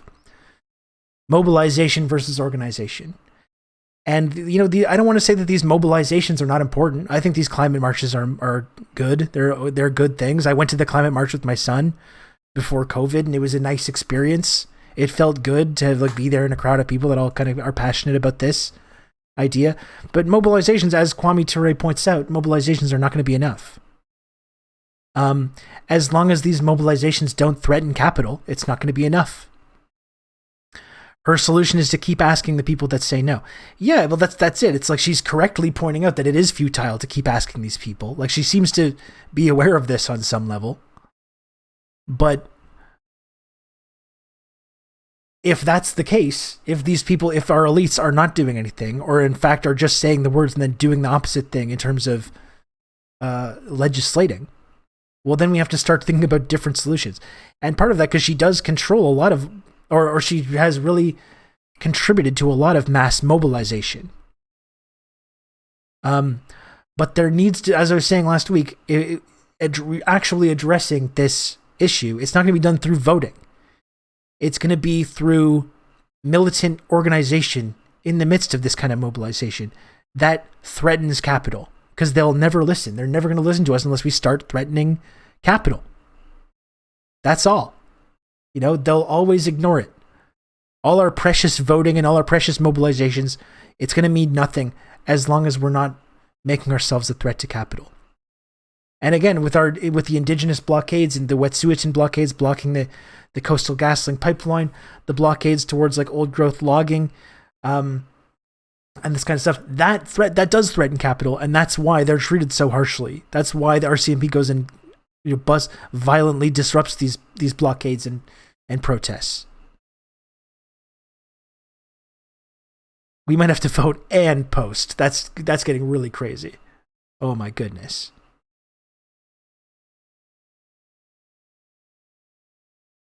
The consequences of you can count on me. You're going to have good old Rob to talk you through all this. The top 10. Thanks for subscribing with Prime.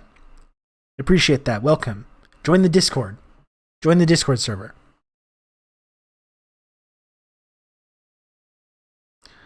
To be fair to her, the moment she does say the right thing, they are going to put her in jail or disappear her.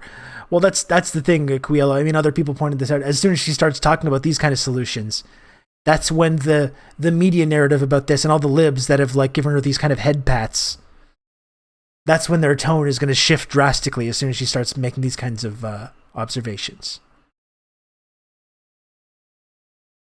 To the Adaptation Fund. On doit trouver les solutions qui conviennent à nos citoyens dans leur vie quotidienne. C'est pourquoi le Canada s'est fixé comme objectif de vendre uniquement des voitures zéro émission et d'établir un réseau de distribution d'électricité à émissions net zéro d'ici 2035. Comme l'a dit récemment Alok Sharma, Paris a promis, Glasgow doit livrer. La menace que représentent les changements climatiques n'a pas de frontières. C'est pourquoi il faut faire front commun pour arriver à des résultats concrets. Comme on collabore tous pour en finir avec la pandémie de COVID-19, nous devons appliquer cette même urgence d'agir contre la crise climatique et la perte de biodiversité. Over the next 2 weeks, we must demonstrate how we'll deliver on the promise of Paris with transparency and accountability. He's been the PM since 2015. To the world's most vulnerable who need us to act. To Indigenous people who can show us the way. To young people marching in our streets in cities around the world. We hear you. It's true. Your leaders need to do better. That's why we're here today. We hear you, folks. What happened in Lytton? God damn it. It just makes me want to... Has and will happen anywhere. How many more signs do we need? This is our time to step up and step up together. Merci.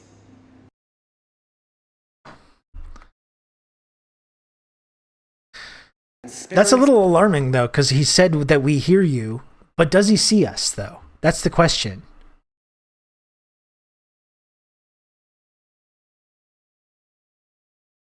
He hears us, but does he see us? Because I've heard a number of politicians say that they see us as well as hearing us. I feel heard, but not seen.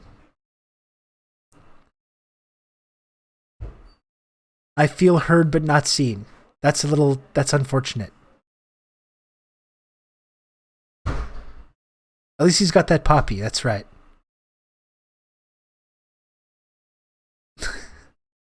I will never wear... I'm officially anti-poppy now. Not only will I not wearing a poppy, but if people wear a poppy, I silently judge them. We need to listen to Indigenous people, and that's why my Ministry of Justice will continue to sue residential school survivors in perpetuity. Exactly. And I missed a couple of good chats here as well. Cradwib said that's why anarchist types and those who try to impose a completely structureless and ineffective organization of these protests and movements should be treated as sus and should not be allowed to determine the shape of these movements. They've only shown time and time again that they derail and demoralize and drain momentum from them. And yeah, that's this kind of like horizontally organized, like we need organization, but not this bullshit anarchist horizontally organized organization. You know?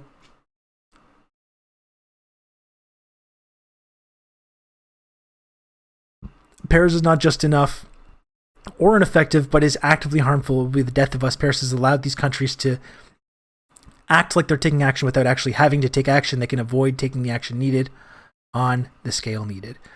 Yeah, absolutely. And of course, that's like, especially talking about America and America being back and all that stuff. Like America's a few years away from some psychotic conservative taking over again. And they're rigging the voting system to ensure that like they won't be out of power anytime soon. So even whatever meager steps they're going to take in this Build Back Better framework, that's all going to be rolled back immediately.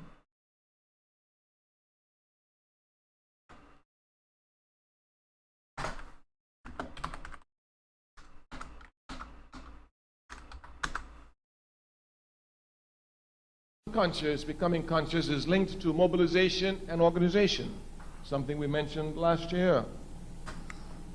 We must make clear Let's hear from Brother Kwame. Between mobilizers and organizers. To be an organizer, you must be a mobilizer. But being a mobilizer doesn't make you an organizer. Much confusion is to be found here. Malcolm X was a great mobilizer. He was a great organizer. Martin Luther King was a great mobilizer. He was not a great organizer. These facts Shots can be fired. seen from King and Malcolm. When Malcolm went to a place, he left a mosque. When King went to demonstrations, he broke down desegregation and he moved on.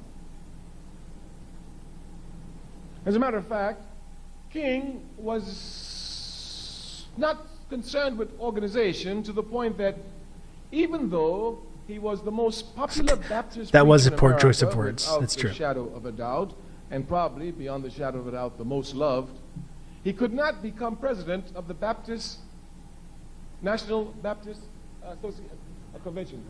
Yeah, so many of them. The National Baptist Convention. As a matter of fact, if my memory serves me correctly now, and I remember it was Muhammad Speaks that carried the article on the front page in 1964, when King tried to become president of the National Baptist Convention. There was so much confusion there that a minister was actually pushed off the stage and died in the struggle. Yeah. And of course, King lost. The man who won was a reactionary man by the name of Jackson. He never did nothing for the people, never cared about the people, just was a pork chop minister who used their money to put gas in his big Cadillac. But he was organized.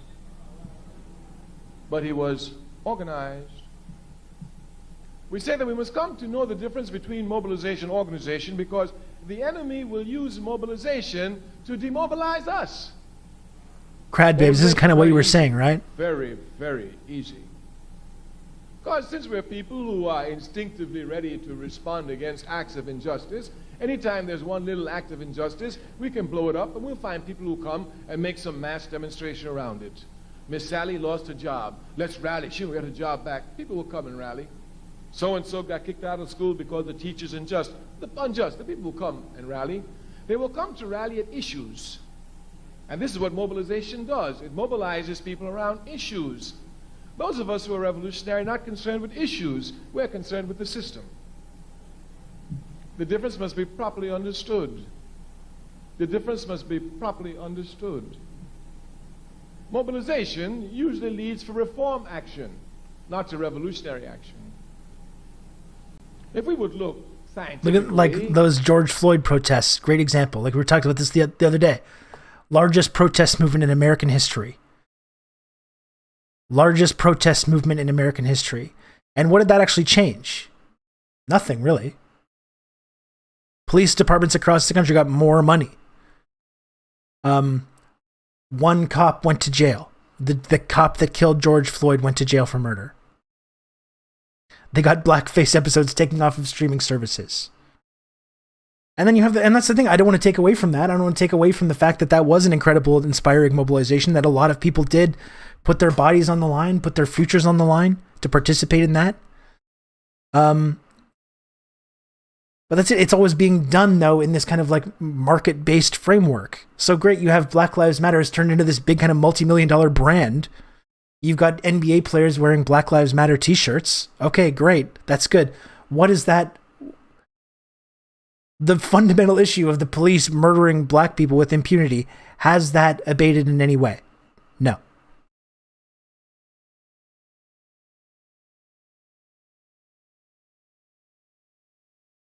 We all wear short shirts that say equality every second Thursday now. Yeah, great.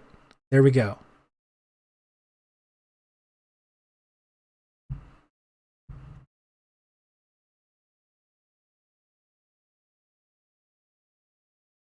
And again, because none of this organization that's going on, because I don't want to say that no organization is going on. There's a big mass mobilization and there's organization happening, but all the organization is happening in this kind of like NGO, liberal, market-based framework.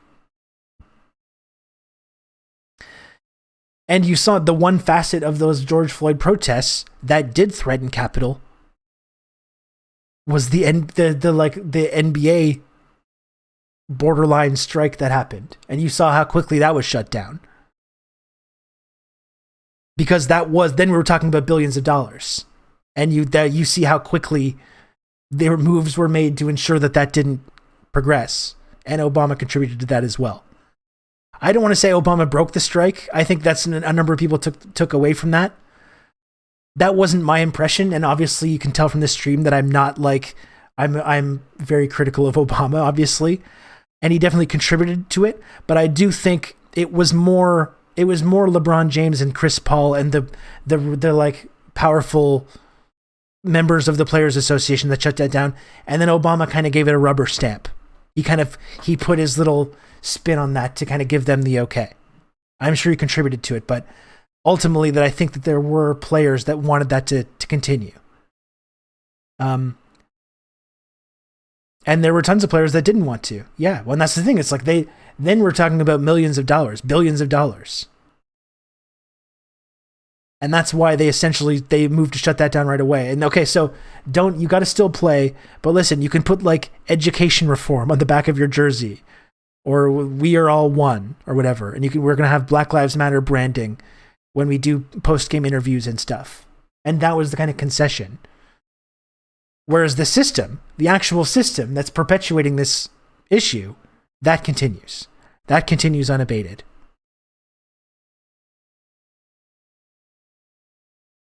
Myers Leonard with education reform while standing during the anthem. That's right. Yeah. As I said, if we focus on mobilization in this reformist NGO-oriented light over a plan of seizing power, we in the emancipatory and decolonial left will lose ground to the Maupinite ultranationalists and the right, as they will brand us as rad libs and traitors, even if we have an ML or a revolutionary worldview. Yeah, I think that's a good way of putting it. Yeah. It really was, but it was absolutely let down by a lack of proper strategy and leadership. Those who were trying to lead with a strategy were drowned out by the libs who swarmed in, co-opted it, used it as an opportunity to pat themselves on the back, and literally actively tried to destroy the more radical leadership and elements by calling them white anarchist provocateurs, who they literally ratted out to the police. Yeah, that was really stunning to see that kind of stuff to play out, remember? Those things of like people that were trying to like radically agitate and being like, there he is, officer, get him, officer. And then, of course, you still have Democrats today. You even have progressive Democrats like Keith Ellison saying like, defund the police. That's the reason we're losing. They're still talking about that. That like the idea that anyone had the gall to say, defund the police, like actively like demand these like more serious radical changes. They were so threatened by that they're still pointing that out as like the evidence that Democrats are losing on this. The Democrats saying George Floyd is on the ballot. Yeah, that's right. So any radical demands that came out of that were immediately co-opted and destroyed, literally by the liberal establishment and by liberals like in the midst.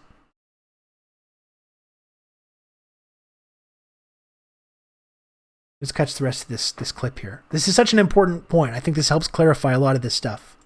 At the October 16 million and more march, we would see clearly that this was a mobilized event, not an organized event. We must know clearly the difference between mobilization and organization. One of the characteristics of mobilization is that it is temporary. Organization is permanent and That's eternal. a very important distinction as well, Differences right? must be made because the unconscious can usually be captured easily around one-issue items, around mobilization items, but it's hard to catch them around organization. But these unconscious must be brought to organization. We must transform mobilization to organization. We say the enemy will come and use mobilization to demobilize us. Many brothers and sisters who've been to the million and more march will say to you, I was there. Well, what are you doing today, my sister? I was there. There weren't too many sisters out there, but you know, with a million brothers together, you know where I had to be. I was there. Yes. And then, of course, you find brothers, yeah, I was there. I helped you. What are you doing today, brother? If we're not careful, we allow mobilization to become events. The struggle is never an event. It's a process, a continual, eternal process. So really, really pertinent to both the climate stuff and the Black Lives Matter police violence stuff. Highly, highly pertinent. There's something to be learned from these protests. There's a fine line between letting the movement become mainstream, or rather allowing the mainstream into the movement, which is important for ensuring it becomes a mass movement and has more leverage, but without letting the mainstream drown out the radical leadership, without letting it co-opt and take control of it and drive it into the ground. Yeah, and we're still figuring out how that's exactly going to work. And I can like just sticking on climate stuff because I think that's what we've been trying to talk about today. That is kind of the central question.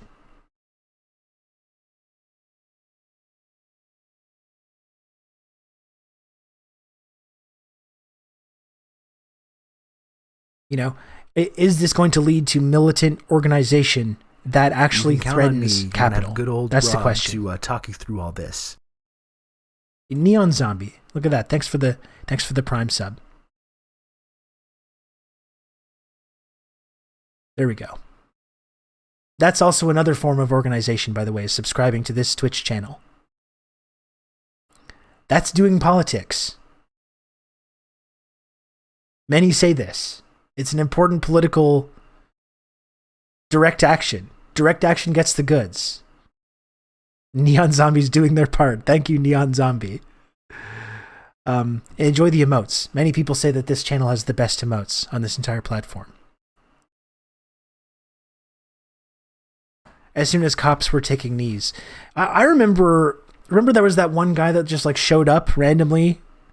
All kinds of like people just showed up and You can count like on me. You're gonna have good old Rob to talk you through all this. Crackety crack, and thanks for gifting a sub there as well. Look at that. And this actor guy showed up in these protests and was like, we got to respect the police. All kinds of weirdos started popping up. That like armed Black Panther group, remember, that was like doing photo shoots with their berets and AKs and stuff, and then like going arm in arm with the police and stuff. So fucking weird. So weird. Extremely sus. Yeah. Many people say, sir, you have the most impressive emotes in history. Many people say it. What the fuck was that? It's a good question. I think we know.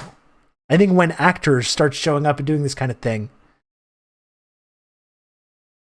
we kind of know. Although, yeah, clout is a disease. It could just be clout-based as well.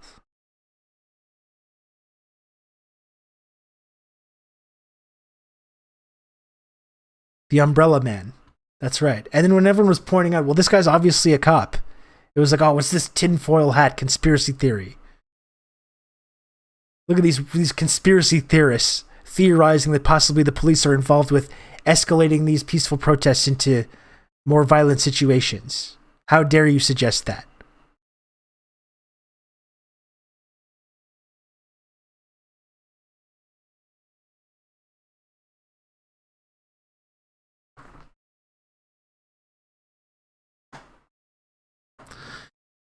We worked out how to make it work 100 years ago, but the new Western left have so internalized the anti-communist propaganda indoctrination they grew up with that the strategy we know works is now too authoritarian for them. It's literally fascism. Yeah, we're fucked. Just fucked. Maybe not. Maybe not. I don't want to get too ahead of myself. But that's why I think this Kwame Ture clip is really important. So we can kind of make this distinction. And we can recognize when something is a mobilization versus what an organization is. And the understanding as well that like any organization that happens around climate, it's got to threaten capital. It's the only way it's going to be taken seriously. It's the only way it's going to be ever taken seriously.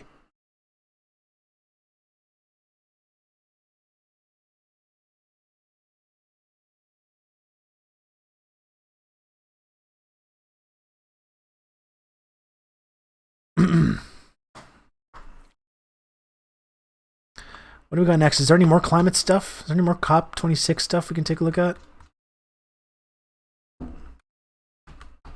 You've just become an elite member of the Friendship Triangle. Oh my gosh. Oh my gosh. Squatch Drew, thank you so much. 5 gifted subs from Squatch Drew. We simply love to see it. That's organization. Okay, mobilization is when you just watch the show. Organization is when you... It's so evil doing this. Oh my god. Sometimes when this stuff comes out of my mouth, I'm like, Jesus Christ, someone should just put me out of my misery.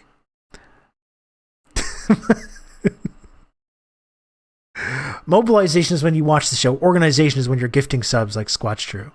Thank you, Squatch Drew. Official political organizer.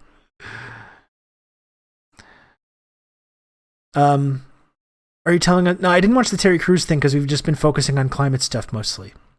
You're telling us that occasional protests won't work. And that's the thing, I don't even want to like suggest that it's not important. Like, these mobilizations can be important. Raising awareness is important.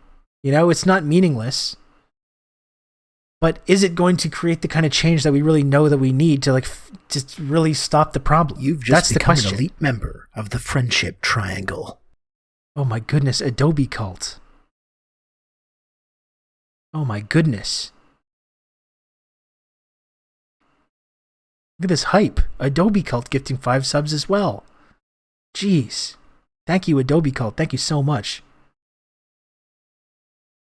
Insane levels of hype here happening right now. Nice reminder who our enemies are. Yeah. Just look at her. Jesus. Are they just like really tall?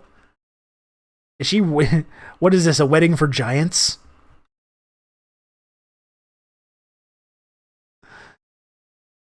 I'm getting so black-pilled today. Okay, well, the thing is, I don't think we should be getting black-pilled. I genuinely don't. Now, I think it's really, like... I feel pretty black-pilled in terms of, like, the ability of the West to respond to this stuff. But overall, like, in terms of the geopolitical reality, we pointed out China's climate leadership before, and we know how they're trying to, like, build socialism, and and especially in the next, 10, 15 years, where they're going to be. And the ability that they're going to have, especially, we were talking about their ability now to, like, affect change in the global south, or in the developing world now, that the ability that they're going to have in 15, 20 years. That is really, really vital. And, like, I think everyone should be encouraged by that. And, we need, like, there is a lot of mobilization happening around this issue. And our job, I feel like, is to take these mobilizations and try and turn it into the kind of organizations that we know that we need. It's certainly very bleak in terms of what Canada and America is doing. There's no doubt about that. There's absolutely no doubt about that.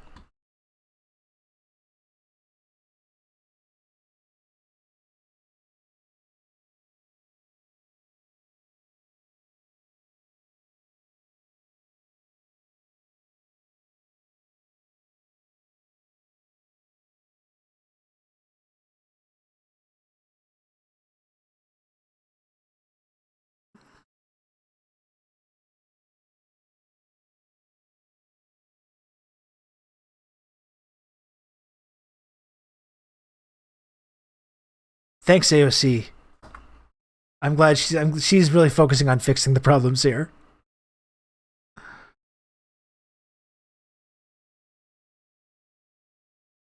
That image had more text that made it relevant to the current discussion. Oh yeah, I thought we just read that. Oh. Literally did a double take when I saw this picture. Had to reread the caption to confirm this is Nancy Pelosi officiating Getty oil heiress and billionaire Ivy Getty's wedding. What are they put in the water at the Getty household? Jesus. Very ugly dress. I gotta say, the dress, though, not good. It's not good.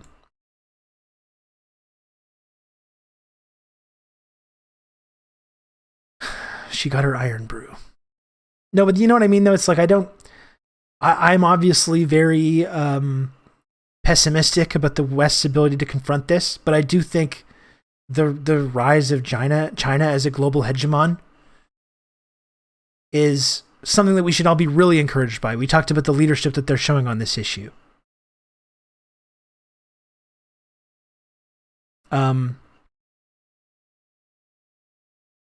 History isn't over, it isn't.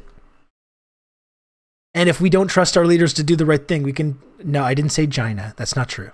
That's not true. This is lies and misinformation. I'm trying to talk about something serious. I'm trying to unblackpill our friend Squatch Drew, and I'm being mocked. I'm being mocked in the chat. That's how seriously you're taking this. Don't clip it. Come on.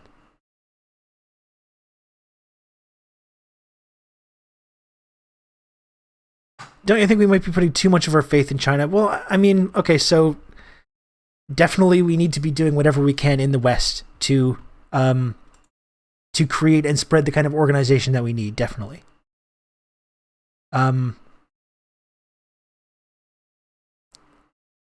It shouldn't just be like, well, we just give up. We just give up and we're just going to like let China solve all the problems. I don't believe that. But I do think that like it's one of the reasons that it's so depressing is by thinking about, you know, the amount of harm that the United States and Canada has done on this issue and the fact that they're not fixing it. And just we've had a whole lifetime of the United States being the lone global hegemon. And it's very suffocating when you feel like the lone global superpower is not only doing the things to fix it, but is actively making the problem worse. And we're all sort of forced to follow along with that. So I think the encouraging thing is that there will be we're heading into this multipolar world, which just hasn't existed in our whole lifetimes. It hasn't existed in our whole lifetimes, this kind of multipolar world. Are they going to do a 180 from what they've done for the last 50 years? Unlikely. Well, the thing is, crackety cracken, it's like I am willing to give them the benefit of the doubt because they have shown their ability to create long-term plans and then follow through with their long-term plans. And they're not giving us these like fake goals and fake emissions targets that they're never going to plan to hit. They're being very honest when they say we're going to keep building these plants and doing this until we hit this certain point with our productive forces, and then we're going to start reducing. I'm more inclined to give them the benefit of the doubt because they don't have this long history of lying about it, And that's the thing, we need to collaborate with them. It's another thing. It's like we're right now, because they're rising as this global hegemon, we have our leaders in our society creating this antagonistic relationship, while we should be like raising or extending our hand and trying to work together. Our two societies are to create this kind of new world of the future. I mean, that's a possibility, but literally we have people going in the opposite direction. I do hope that average people are able to see through it. The narrator, they were not able to see through it. But I don't want anyone to think also that I think China is like the be all and end all solution. Like I don't think that. It's just the thing that kind of does. I do feel encouraged by the fact that we're heading into this non-US based multipolar world that just hasn't existed in our whole lifetimes. I think it's going to have really positive downstream effects for this issue.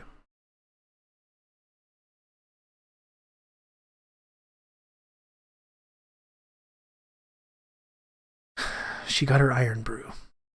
No, but you know what I mean, though? It's like I'm obviously very pessimistic about the West's ability to confront this, but I do think the rise of China as a global hegemon, said China. I don't see what the big deal is. China was very clear. I don't think I need to look at it again. Don't think I need to look at it again. I feel very comfortable with my. I thought it was very clear.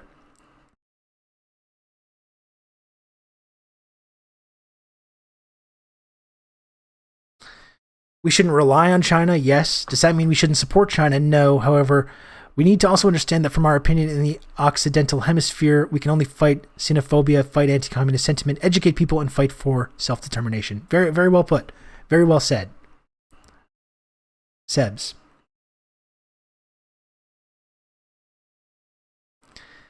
This is ridiculous. There's disinformatia being spread from possibly some possible Russian agitators in the chat that I think are contributing to this. I very clearly said China, so yeah, VJ does talk about it a lot, Quiello. That's why we watch a lot of his speeches on this. Dialectics. Russian agitator. I knew it. What time is it in Moscow? That's the question. People that are saying this. Unbelievable. Red skin.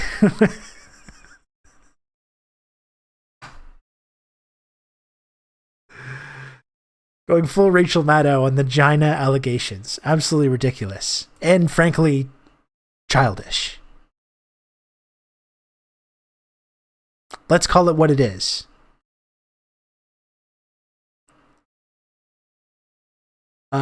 Red Scary, was it today you were doing the, you were like judging the some kind of cute elementary school thing? Was that today you were doing that?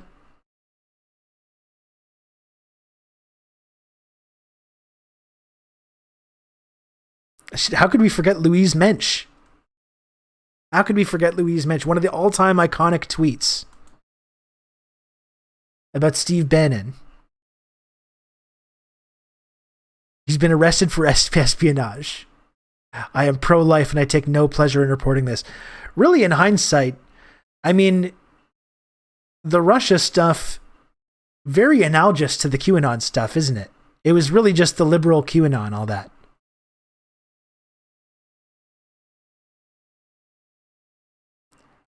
You know, the good guys are going to come in and take all the bad guys away and arrest them all. Trump's going to be let out of the White House in handcuffs. You know, people actually thought that. Remember the Eric Garland thread?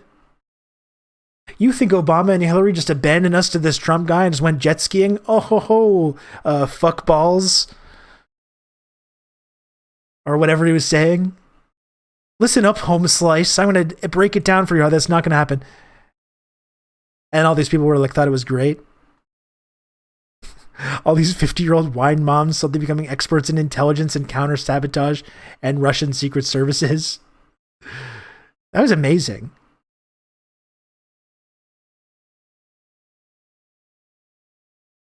So many horrible water towers, leaking water everywhere, designed like a big dinosaur.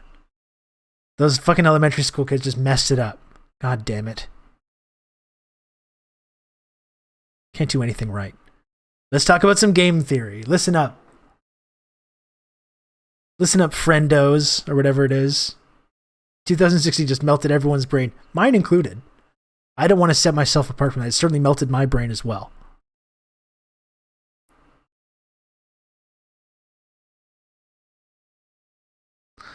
Louise Mensch blocked me after accusing me of being a Russian asset spy. She even trawled my Twitter timeline for suspicious tweets, found one completely irrelevant thing and retweeted it, accusing me of being a spy to her audience. Well, to be fair, you are a spy, though, Grad Babes. In her defense.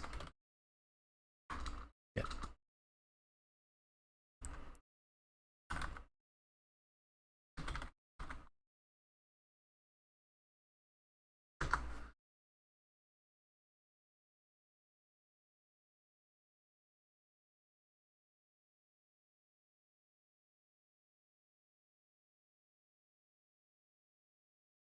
I don't remember what this was about. I remember I had some interaction with her.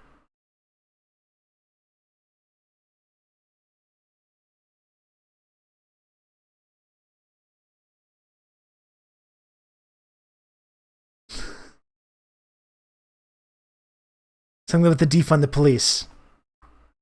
I live in Harlem. Nobody wants NYPD defunded. 50% of color police. We rely on them. Shootings are up in the city. Anybody talking about defunding the police is deluded. We need better mental health services as well, not instead of.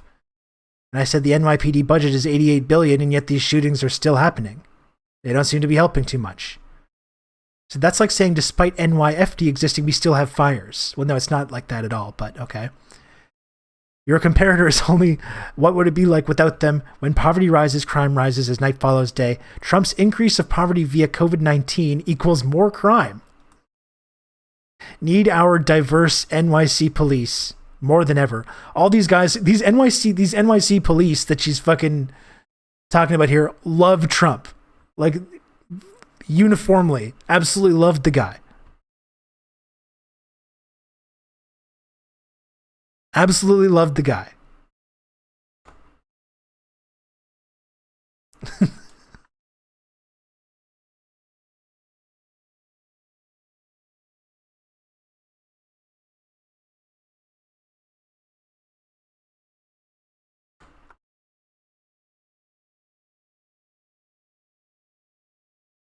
We need more BIPOC boots on my neck, please. That's right.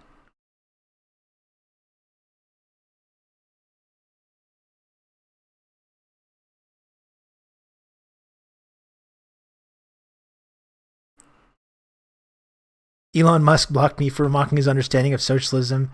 Majid Nawaz, ex-Muslim Brotherhood terrorist, now far-right anti-Muslim, nut job, blocked me. I never got the Elon block. True facts stated, he was another guy. One of the classic guys of the era. The kind of people that say, we love our diverse police, do not talk to black people in their lives. Yeah, we're just over here remembering some guys. That's it. That's our refuge from our climate doomerism. The refuge from our climate doomerism. Just remember a couple of guys.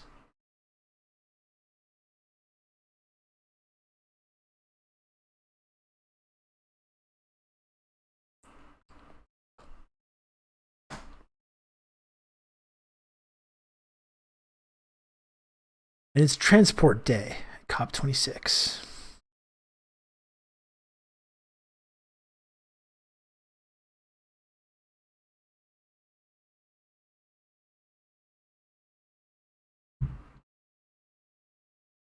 This is kind of cool. They're doing these projections on the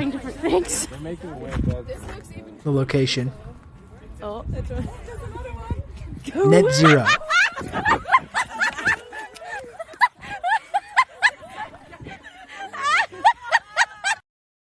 Don't really get what they're laughing at.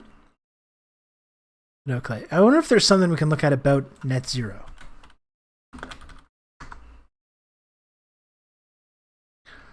Like an actual critical thing and not just like...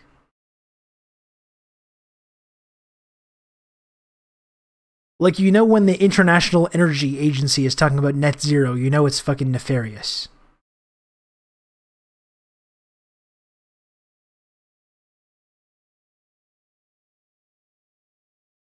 Shell. Let's hear from the folks at Shell about net zero. Or nut zero, as sometimes I refer to it as well. The way the world produces and uses energy is visibly changing.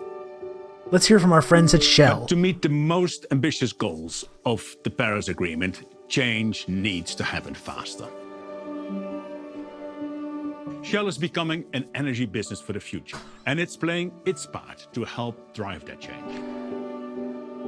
Thank you, Shell. Our scenarios help inform our thinking and show how the energy system could transform quicker. The transition of the world's energy system is happening while global population How can you be potentially to 11 How can you have doomerism when you know the fine folks at Shell are hard at work on fixing this issue? Requiring more energy for a better quality of life. How can you feel bad? Shell is on it. It's a multi-billion-dollar corporation. What does this energy system look like?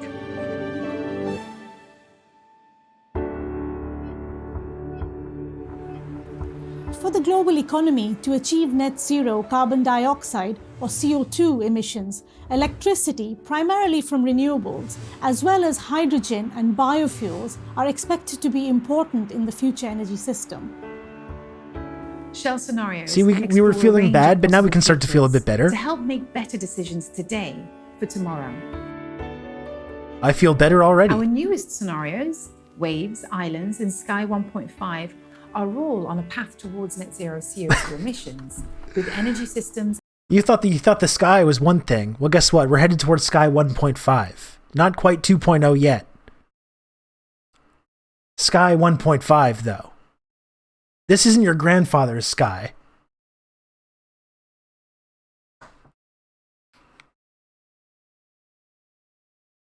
By the way, don't look into how Shell and other oil companies knew that climate change was happening and that we were causing it and their specific activities were causing it. They knew this very well in the 70s and just literally created a disinformation campaign to ensure that this is an amazing graph. This is an amazing graph. I wasn't even really looking at it. Honestly, I wasn't even really looking at it until you pointed it out. Look at this. How can you feel bad when this hard work is going on, folks? Look at this. We're going to have lots of waves. Islands are going down, and then Sky 1.5. is dipping below that horizon. But yeah, let's not talk about how Shell and Exxon and all these other oil companies all knew that this shit was going on in the 70s. And instead of doing anything, literally funded a massive misinformation campaign to convince everyone that it was a big hoax, while continuing all the most destructive things that they were participating in to get us to that point in the first place. You know, you might call that a crime. You know, it wasn't just a little like, shucks, we did the wrong thing. You might call that a very serious crime. I don't know.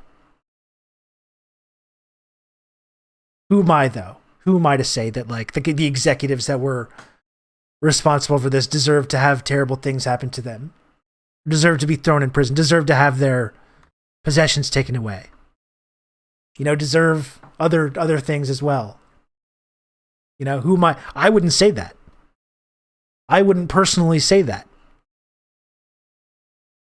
You know, I wouldn't make that suggestion. I feel many people do say these kinds of things, though, and more we are hearing it. This graph truly is stunning. How can you be black-pilled? How can you be black-pilled on climate when you see this kind of inspiring, amazing work being done? 5 are all on a path towards net zero CO2 emissions, with energy systems eventually dominated by renewables. See? But the choices society makes will determine how quickly the world moves towards net zero emissions. In the most ambitious scenario, Sky 1.5, the average global temperature rises above and is then limited to 1.5 degrees Celsius above pre-industrial levels before the end of this century. This requires the entire world to reach net zero CO2 emissions by sometime before 2060. Our scenarios show that leading economies, sectors and companies must act faster for the world to achieve this timeline. And we want to be one of those leading companies, which is why Shell's target is to become a net zero emissions energy business by 2050. What is all the complaining about? Why are we still complaining about this? The Sky 1.5 scenario requires energy efficiency improvements of around 50% across the global economy. But more energy will still be needed to meet demand. So, the emerging system needs to address the economic sectors that consume the most energy. It's all going to be fine. To get from today's energy consumption to a net zero emissions energy system, industry will need to shift towards more electricity, primarily from renewables, as well as hydrogen and bioenergy. Isn't it inspiring music? Currently in transport, energy consumption is mostly from oil-based fuels. But the Should use be of no problem hydrogen to and biofuels will need to grow. Put that around. As will electricity, mainly from renewables. Today, buildings mostly consume energy from non-renewable sources. In the future, they will require electricity mostly from renewables, with some bioenergy. Deep electrification of the global economy is needed to achieve net zero emissions, which means more than tripling Bioenergy, yes, turning people into batteries like in the Matrix. That's right. In power generation, electricity will increasingly come from renewables, primarily wind and solar, as well as some nuclear. Natural gas will continue to play an important role, supporting the transition from coal and compensating for the intermittency of renewables.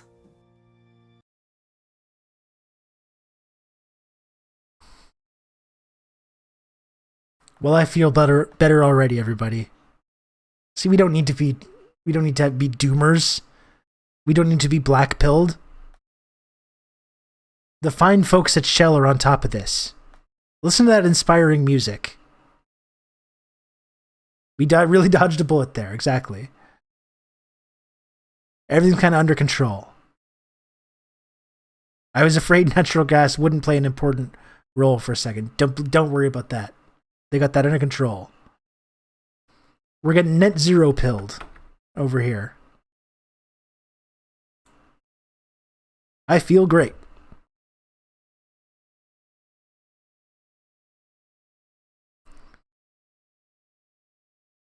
Let's see what this guy has to say. It's easy to get lost in the numbers when we talk about climate. A limit of 2 degrees or 1.5 degrees was agreed at COP21 in 2015. Thank you, Shell. And also a good time to announce that this show proudly brought to you by brand new sponsor, Shell, the Shell Oil Corporation, official sponsor of the Rob Rousseau Show.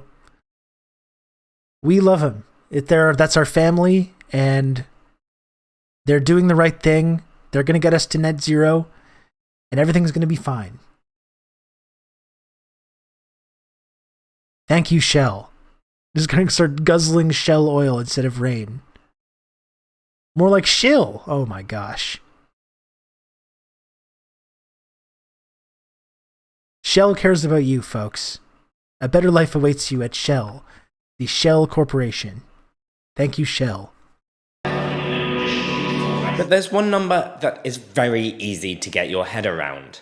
0. Net zero greenhouse gas emissions, to be precise. Net zero just means adding no greenhouse gases overall. We need to reach net zero if we want to stop global warming, and the more we want to limit it, the sooner we need to reach net zero. For our most ambitious targets, we need to reach it around the middle of the century. Simple. Well, sort of. You see, everyone from countries to companies are announcing their net zero targets. But there's a lot hiding behind this little number. And sometimes net zero can mean nothing at all. Let's start by looking at this crucial little word, net. This simply means that overall emissions have to add to zero. So yeah, of course, you can just buy carbon credits and you become net zero. Problem solved. It's just, you just move a couple numbers around. We just change the numbers in the computer.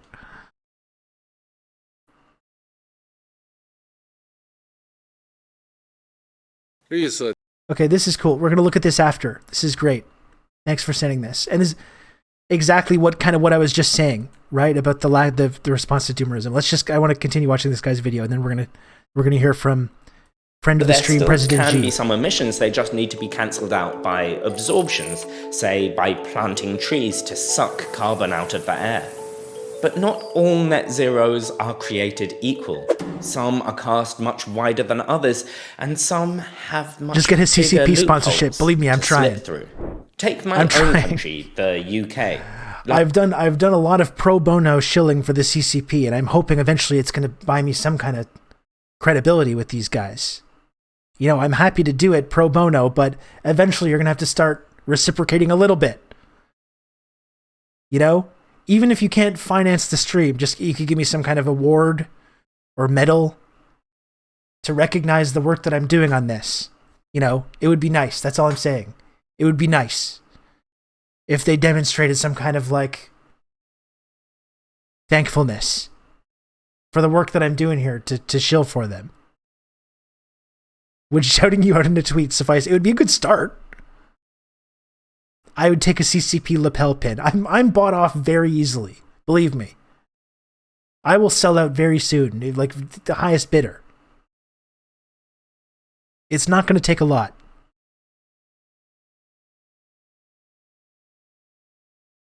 Last year, the UK made history by setting a net zero target for all greenhouse gases of 2050. But don't celebrate just yet.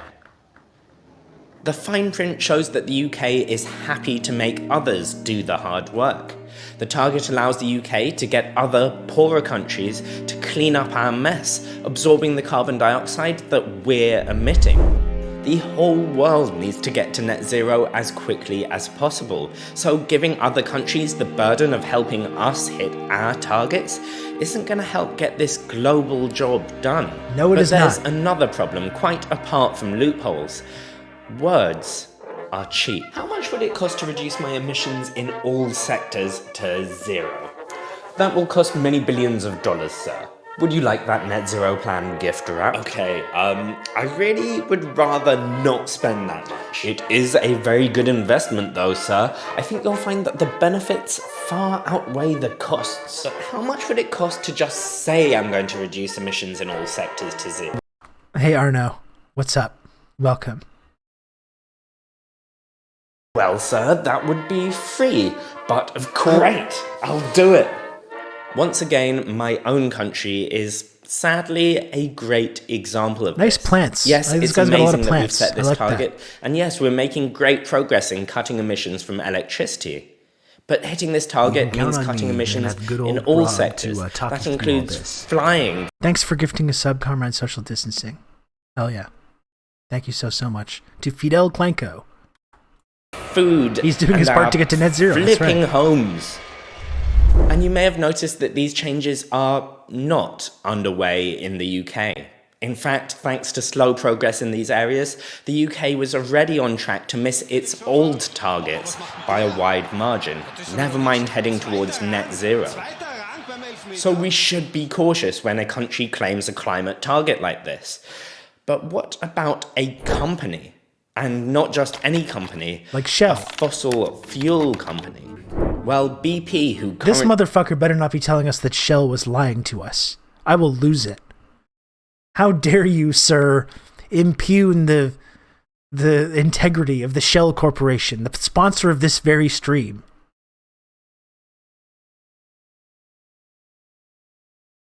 Suggesting that they're not being completely truthful about this net zero pledge. Currently dig up millions of barrels of fossil fuels every single day, has announced exactly that they're aiming for net zero by 2050. But when your business is digging up and selling oil and gas, what does it mean to have zero emissions overall? Well, honestly, it's not clear, because right now, the details are pretty sketchy. Is it sketchy? I thought that chart was very informative. The only real explanation is that they must be hoping for a very, very big net. They're probably aiming to suck vast quantities of carbon dioxide out the air using what are called negative emissions. This would offset the huge amounts of carbon they're causing. The most common idea for it is planting a bunch of trees, burning them, capturing the carbon that's caused, and burying it underground. But we just don't know whether ideas like this would work at these vast scales. And the world would definitely be safer off just avoiding these emissions in the first place. But we also have good reason to be nervous about BP. After all, this is the company that in 2001 rebranded as Beyond Petroleum and then failed quite catastrophically to move beyond petroleum. BP's net zero announcement could be yet another attempt at greenwashing, trying to present yourself as green while carrying on with all the same old dirty activities. Hey, wanna buy some oil? So how do I feel when I hear these net zero announcements? Well, I'm not gonna lie, a part of me is psyched. I mean, this is something that just a few years ago no one was talking about, even though it's essential for stopping global warming. So even if it is just words, I'm really excited to hear these words from countries and from I am companies. less excited about the words. But enthusiasm should have heard just a lot of as words. many loopholes as the announcements themselves.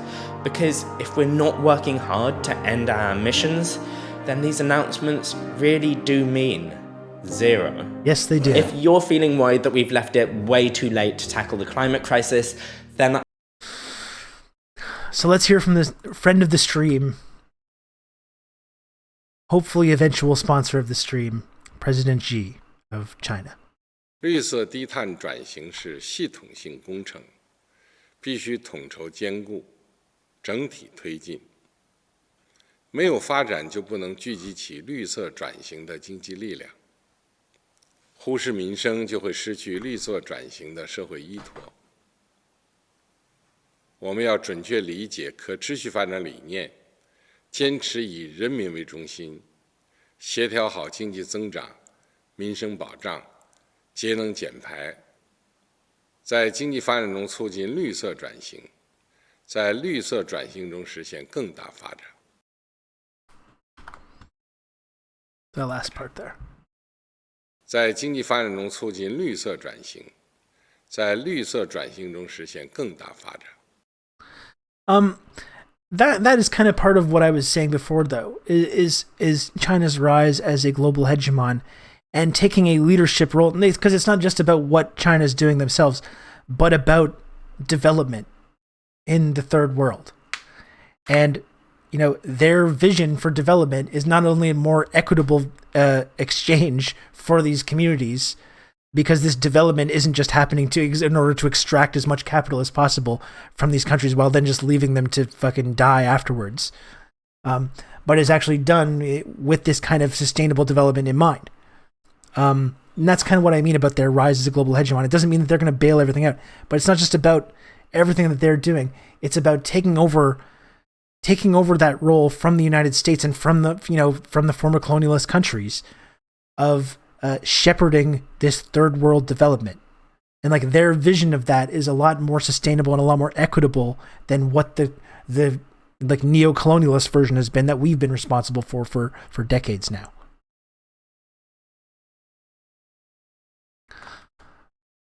Yeah, that city did look amazing.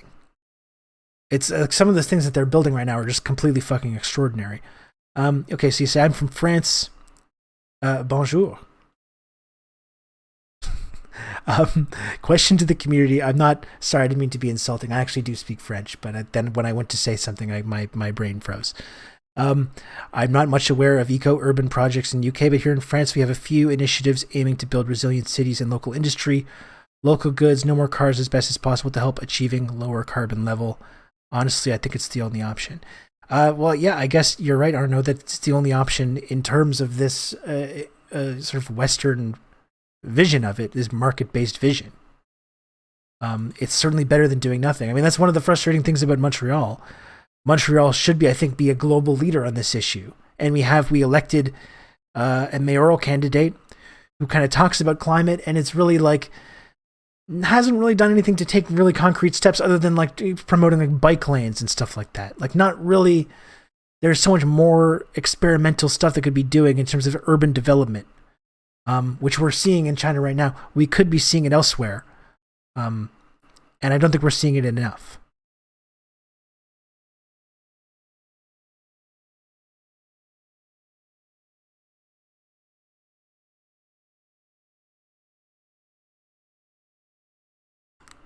Yeah, like we do basically have nothing like this in Canada. Every bike lane is a huge battle. And that's the thing, we voted in Valplante to be mayor of Montreal with this kind of exact platform, and it still hasn't really led to a lot of actual action. We voted. You know, Nick and I went and voted the other day in the municipal elections. Still not quite getting the job done, though. We have some development in what is called pedestrianization of cities here in the UK. I don't know how widespread it is. That was one really cool thing in the early days of COVID as well, how some of these streets were just getting completely shut down. And how when you take a moment to like realize in our urban planning how much of our urban planning is just based around cars, and how much public space is devoted to cars and roads and parking lots, and how you can totally transform cities by just taking cars out of the picture. And all of a sudden, these little actually people start using meeting as far as like in like a community. It really drastically improves this kind of urban planning. Hey, Lana. Welcome, Lana. Welcome. Freak Museum, everybody.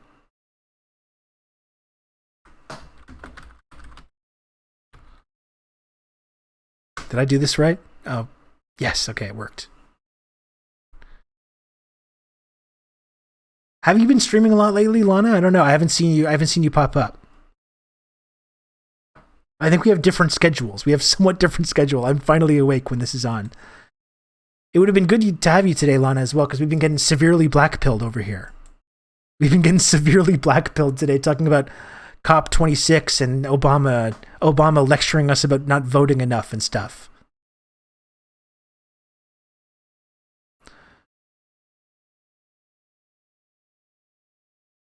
It's been a very salty stream, absolutely. Not in the weird way. With climate change politics, you rarely hear them mention right off the bat the people and how the green transformation benefits the daily lives of actual people. Western politicians talk in such corporate speak and capital, rarely about how their plans will benefit us. Yeah, exactly. You remember this?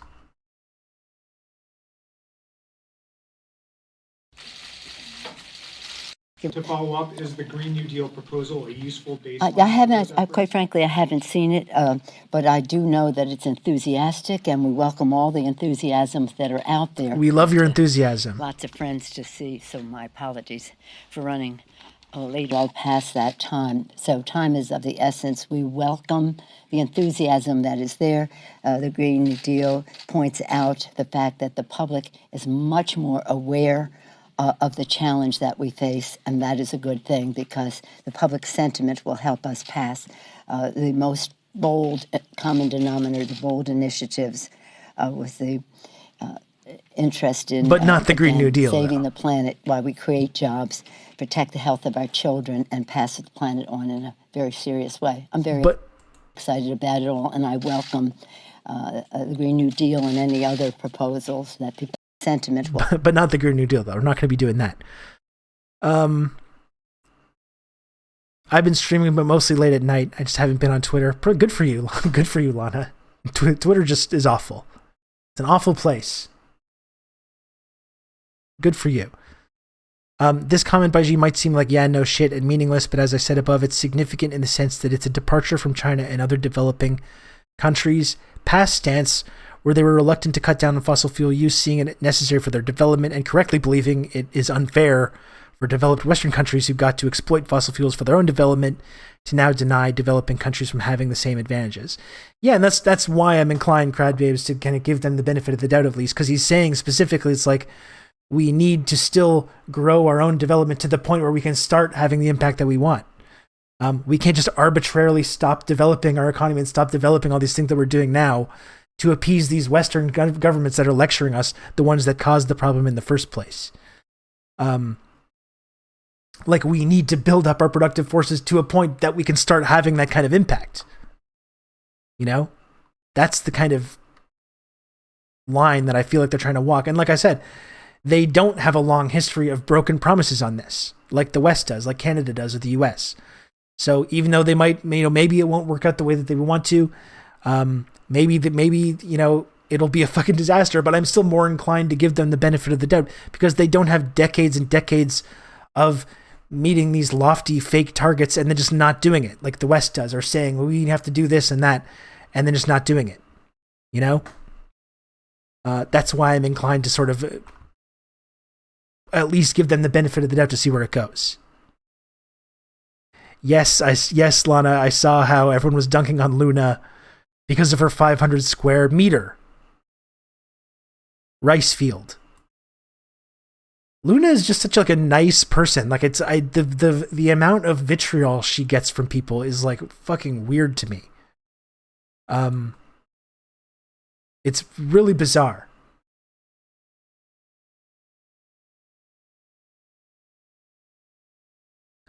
May I interest you in one crisp enthusiasms? Yeah, sure. I like to be enthusiastic.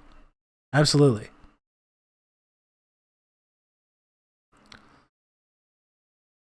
I meant diplomatic people like this. Put a robot that speaks nonsense and you would get the same results. Okay, I'm going to do this bit again for your benefit, Arno.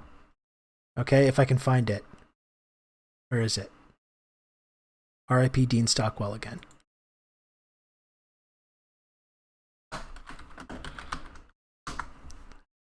This is when you ask a Western politician about climate change. Again, I'm going to do this bit again for everyone that wasn't here when I did this at the beginning. So it kind of seems like, this is me asking a question. It kind of seems like capitalism is driving this climate crisis, and perhaps as part of our climate plan, we should be talking about changing our economic system so it doesn't lead to these kinds of problems. Like, what would you say about that?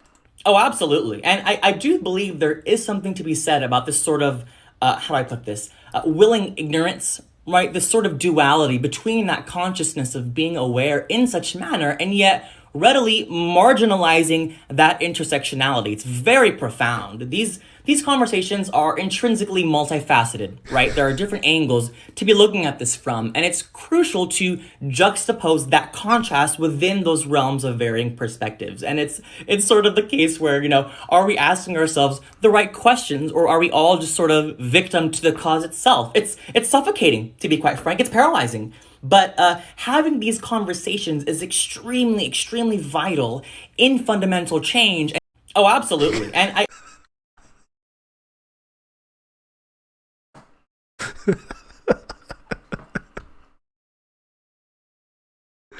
That's why it works, though, because it's so accurate. We all recognize this. Is this an AOC Instagram story? That's right. Can anyone remember that guy? Who is this? I guess it's just like a funny guy. I don't know. Subhi Taha. I'm not from. I just keep seeing this video popping up because it's so accurate. Like, this is really how these people talk in this NGO world. Does anyone? No, he is doing a bit. He's doing a bit. He's doing he's making fun of people that talk about this. This is like NGO speak. It's like liberal NGO speak, when you just talk and talk and talk and say nothing at all.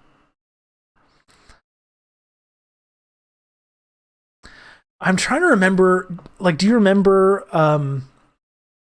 there was one guy that seems like he was completely groomed for the whole liberal leadership thing, and the one guy was chastising people for being Bernie or bust or something. Do you remember what I'm talking about? Because he was exactly like this guy. Mayor Pete. Now there's this young guy. He's yeah. The TikTok guy. Is this it? Oh my God, you found him.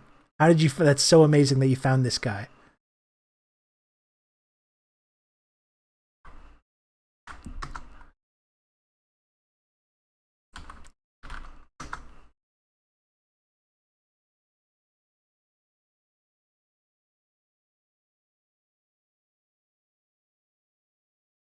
I'm trying to remember his TikTok, though. This guy. Yes. This app who still Here we go. This is the future. This is the future generation. How can anyone be worried? How can anyone be worried when the future generation of democratic leadership is coming up and saying it's just so inspiring. It's so inspiring. And people are still worried that good things aren't going to happen. Unbelievable. to the Bernie supporters on this app who still refuse to support Biden. My question to you is, who are you serving and who are you helping? You get no brownie points for posturing ideological purity. You don't help anyone because you feel better about not voting for him. You know what does help people? Having a president who believes that we need to get healthcare to more folks. Maybe not as many folks as you and I want, but more folks. You know what does help people? Having a president. How do more folks have healthcare? I checked out a little bit. Do more folks have healthcare? People voted for Biden. How did that work out? Did more folks get their healthcare? I can't quite recall. But more folks. You know what does help people? Having a president who believes climate change is real and happening. You know what does help people? Having a president who will name a vice president that is a woman who will defend women's rights. You know what does help people? Having a president who will name people to courts for at every level of this country that defend Roe versus Wade. You know what does help people? Sorry, wait. Sorry, what's going on with the Roe versus Wade thing again? What was that? He mentioned Roe versus Wade. What's been going on with this? Climate change, healthcare, and Roe versus Wade. Surely these things are protected now. People voted their asses. People voted their ass off for Biden. So I'm sure these things must be fixed now, right?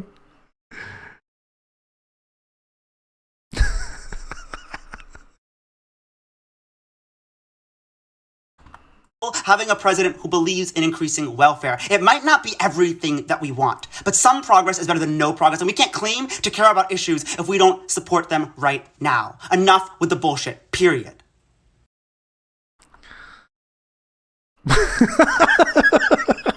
Sorry. It's amazing looking back at this now, when you see the reality of what the last year has been. What do folks have health care? What's going on with Roe v. Wade? What's going on with the climate? What's going on with increasing welfare? They're literally they increase. You know what? They cut childhood poverty. You're gonna have good old Rob to talk you through all this. They cut childhood poverty in half for 1 year, though, just for 1 year. Why don't they cut childhood poverty in half permanently? We don't know. Not so sure. Fellow patriots, I have intel that my 18th birthday is this Saturday. I'm going to go to a Japanese restaurant for dinner with my girlfriend. I hope Soros doesn't try to sabotage my birthday party by stuffing my cake with adrenochrome. Pray for me, patriots. A happy pre-birthday to coal mine.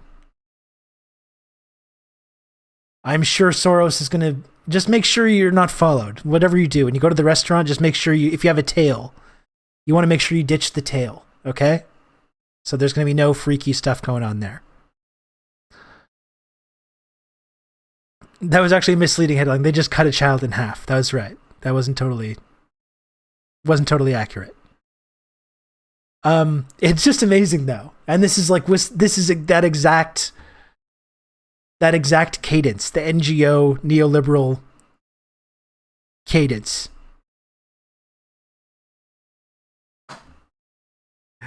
It's so I just have to see it one more time. It's so funny. It's so funny.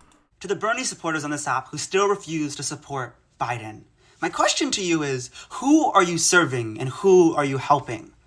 You get no brownie points for posturing ideological purity. You don't help anyone because you feel better about not voting for him.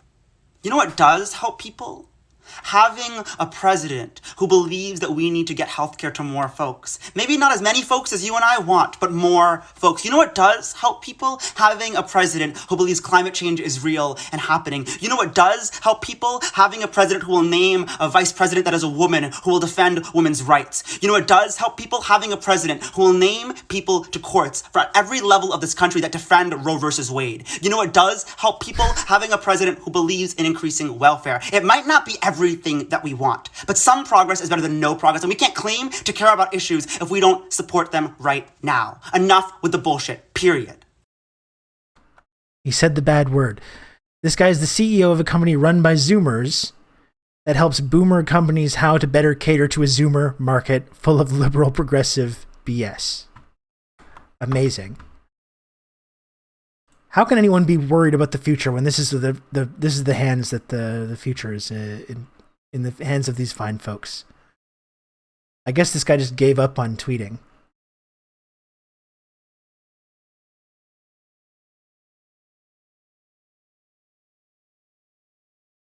He gave up on tweeting shortly after this. 17,000 retweets.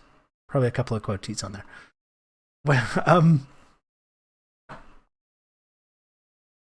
what's the other theater kid? We might as well watch this while we're watching this stuff. The theater kid who's like, it's a fascist. Remember her? Hey kiddo. Bucko. How do I find that one? I don't know how to. I don't know what I would search for to find that. Champ?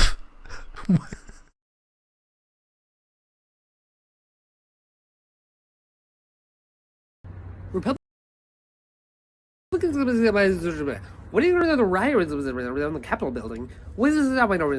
What's this?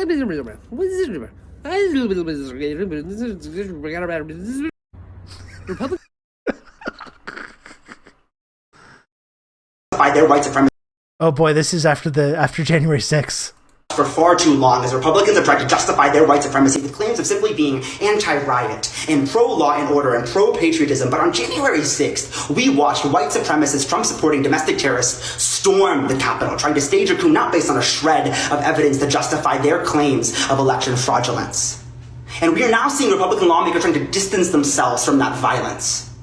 Right, claiming that it is beneath the integrity of the Republican Party, but to the contrary, there is no integrity to the Republican Party. These same Republican lawmakers have propped up Trump and his lawlessness, bigotry, racism, and egomania for the last 4 years and beyond, and have actively stoked the fear-mongering and lies that incited the violence on January 6th, and have incited violence across the last few decades in this country.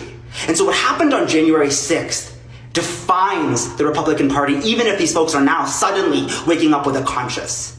January 6th defines the Republican Party in its white entitlement, hypocrisy, and bullshit. For far. Well, thank God the Democrats really got that under control, though, and really punished the people that were responsible for it. Thank goodness. And sorry, I want to get to your comment there, Lana. I really think this is all fake and put on. That's why they talk like that. It's practice to cover for their actually really empty worldview. They don't have any beliefs besides protecting their class interests and don't know what any of these words mean.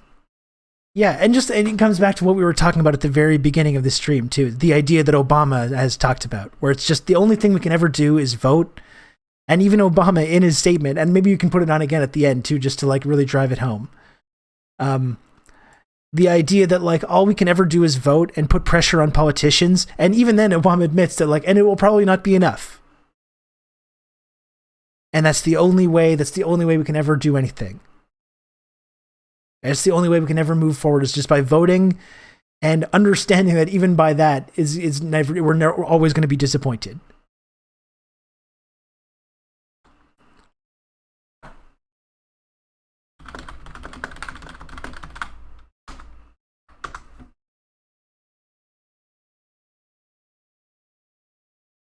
Listen, kiddo, I get it. I don't like the two-party system. I think our country's corrupt, and quite frankly, I don't want to vote for Biden. It feels like voting for a Republican. But I'm gonna do it! You want to know why? Because the alternative is a fucking fascist! A fascist is a fascist! Maybe we can have the conversation about dismantling the two-party system when a fascist isn't running! Maybe we can do that later, kiddo! Champ! Chief, maybe we can talk about it later!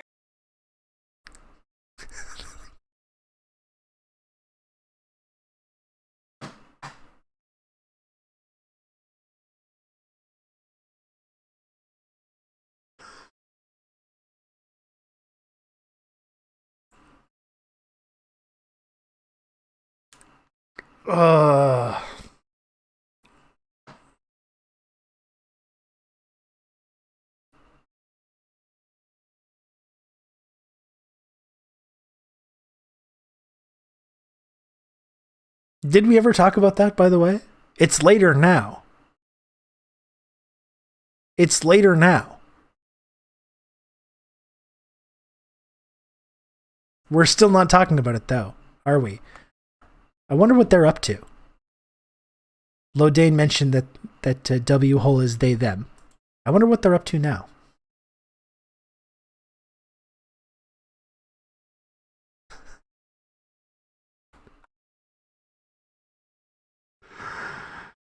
We got the midterms coming up, though. Got those midterms. You have to wait till all the fascism is gone, and then we can look at the two-party system, and only then. We need the Senate. And I know that the Dems already have the Senate, but you need it even more, though. You need a couple more guys in there. You gotta have a couple more guys in there. Okay, so both Red Scary, though, and Lana weren't around for the beginning of the stream, and this is what started off all these conversations. Friend of the stream, Barack Obama. This is what started off this whole tangent today. So because both of you and maybe some others missed this initial segment that kicked off the stream, let's hear from Obama one more time about this. If there's anything that's rage-inducing, it's Barfsack Okrumbo. Let's hear from Barfsack. You've been bombarded with warnings about what the future will look like if you don't address climate change. And meanwhile, you've grown up watching many of the adults who are in positions to do something about it either act like the problem doesn't exist or refuse to make the hard decisions necessary to address it.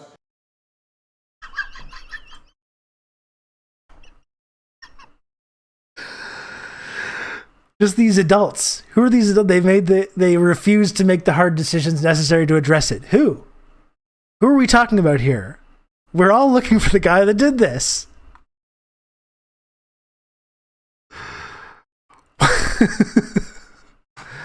All these cynical young people. How did this happen? How did we get to this point? to address it. You are right to be frustrated. Folks in my generation have not done enough to deal with a potentially cataclysmic problem that you now stand to inherit. Folks in Vote his like your generation. life depends on it, because it does. It's going to vote like your life depends on it. Because it does. You just haven't voted enough. Folks in my generation. Why are young people so cynical about voting, about politics and the electoral system? How could this have happened? We just got to vote more, though. We didn't vote enough. It's too depressing to even address. I'm sorry. I'm sorry. I'm sorry, Lana. And I'm sorry, Red Scary, and anyone else that is getting triggered right now. I'm triggering myself. I'm jokerifying myself. The person making hard decisions is definitely multi-millionaire Barack Obama, and not like the poor people deciding between vision and dental insurance for their children. This is making me want to advocate for very serious crimes, which we would never do. We would never do this here on Twitch. We just didn't vote enough. We didn't vote enough, everybody. I know you all voted for Joe Biden, just like our friends, our liberal friends told us. Okay, you did it. You voted your ass off. Just wasn't quite enough. It wasn't quite hard enough. You got to vote a little bit more next time. And then, that's when the problems are going to be fixed, bucko.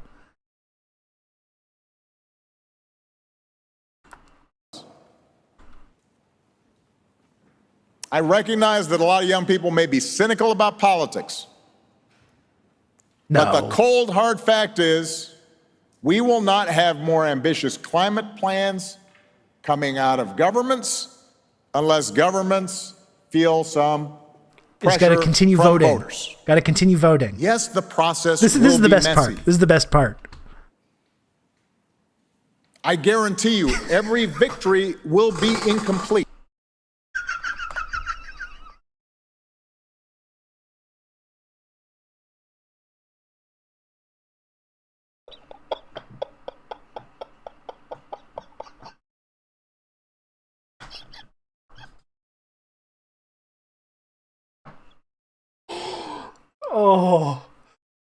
Oh man.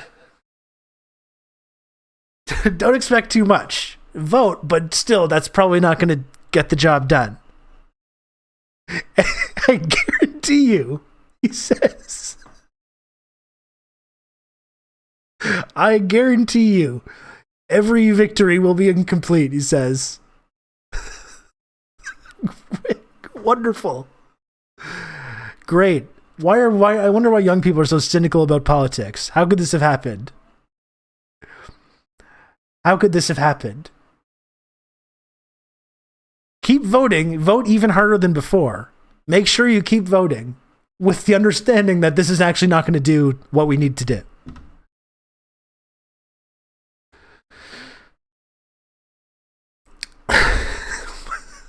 Jesus Christ. 100 years of anti-capitalist theory, and he just says it. He says that fully noting that if people protest for the climate, they're going to get mowed down by the cops, and he is in favor of giving more money to. But if we work hard enough for long enough, those partial victories add up. This motherfucker. This motherfucker. Honestly, every time I see this guy say anything now, that's my automatic reaction. We just got to keep voting long enough and hard enough. We're going to get enough half measures. Eventually, all those half measures are going to combine into a full measure. That's the best we can ever do. That's the absolute best we can do.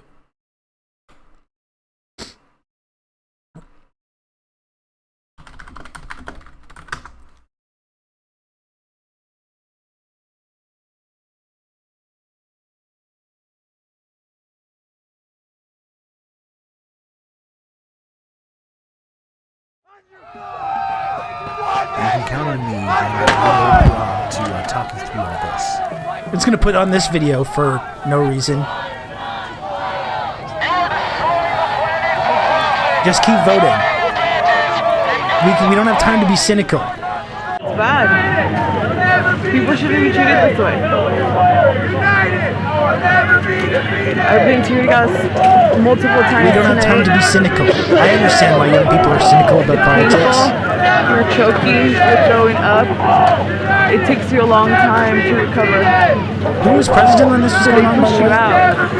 Surely it must have been that bad Trump guy. And then I went up to the hill and you could see from the top of the hill how now that the medics came to the ground, they were targeting the medics with round after round after round of tear gas or pepper spray. And everyone's just trying to help each other out and survive because we're not going anywhere.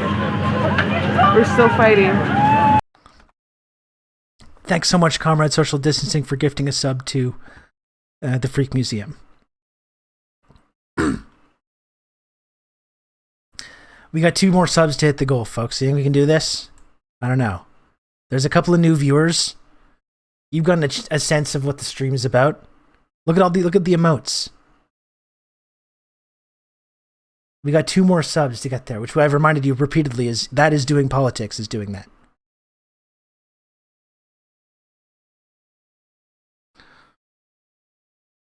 Half measures equals he had those protesters assaulted instead of drone striked. And literally, like, the middle of the night, blasting people with water cannons. Like, that's got to be freezing cold.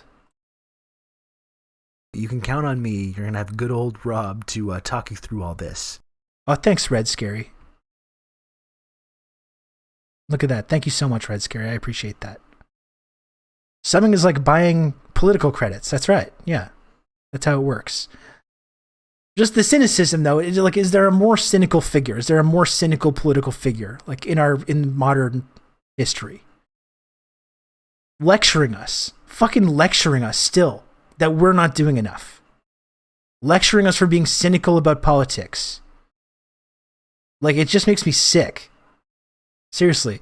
I literally almost passed out from laughing there earlier. Like, that was really borderline Joker-fied there.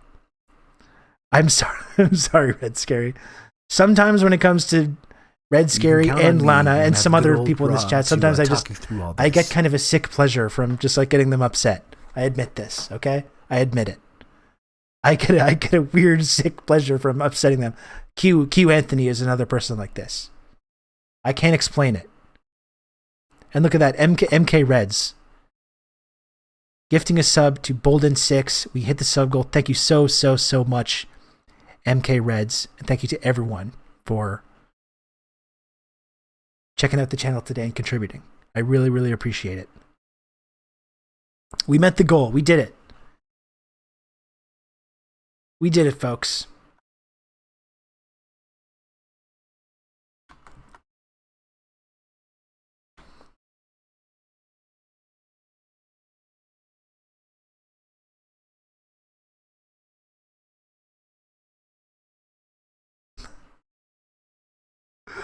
This is stunning to me.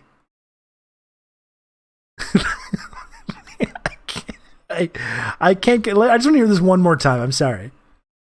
Pressure from voters. Yes, the process will be messy. I guarantee you, every victory will be incomplete.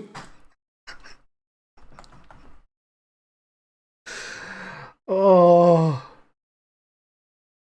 I can't get enough of that. That's so funny to me. Okay, it's going to be messy. That's right. Maybe not in the way that he's saying. I'm sorry, Sebs. I'm sorry.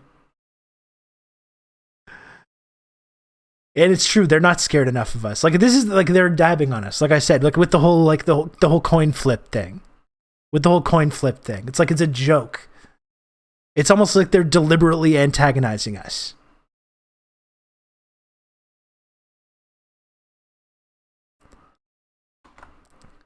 I guarantee you every victory will be incomplete. That's fucking amazing.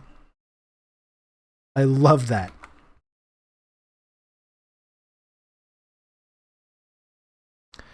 Anyway, let's think back to what we were seeing from Brother Kwame Ture. You know, we need mobilization is great. Mobilization is nice.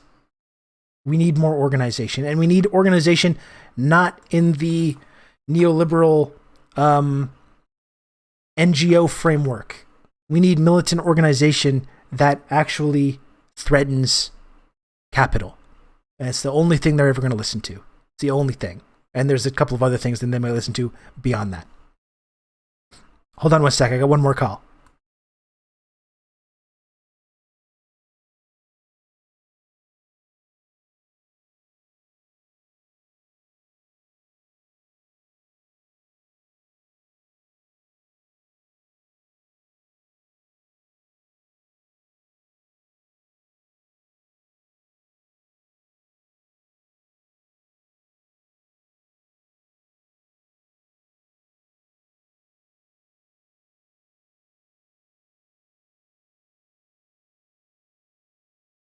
Conscious, becoming conscious is linked to mobilization and organization, something we mentioned last year. We must make clear distinctions between mobilizers and organizers. To be an organizer, you must be a mobilizer, but being a mobilizer doesn't make you an organizer. Much confusion is to be found here. Malcolm X was a great mobilizer. He was a great organizer. Martin Luther King was a great mobilizer. He was not a great organizer. These facts can be easily seen from King and Malcolm. When Malcolm went to a place, he left a mosque.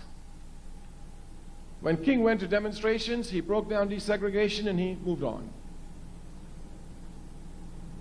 As a matter of fact, King was not concerned with organization to the point that even though he was the most popular Baptist preacher in America, without the shadow of a doubt, and probably, beyond the shadow of a doubt, the most loved, he could not become president of the National Baptist Convention.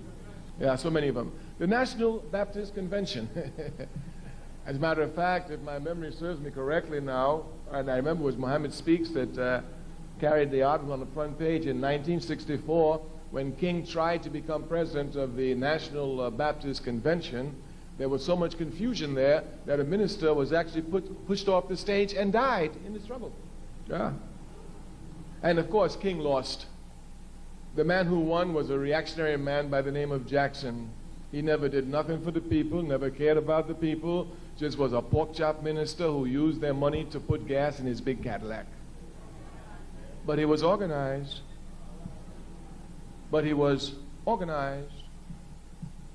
We say that we must come to know the difference between mobilization and organization because the enemy will use mobilization to demobilize us.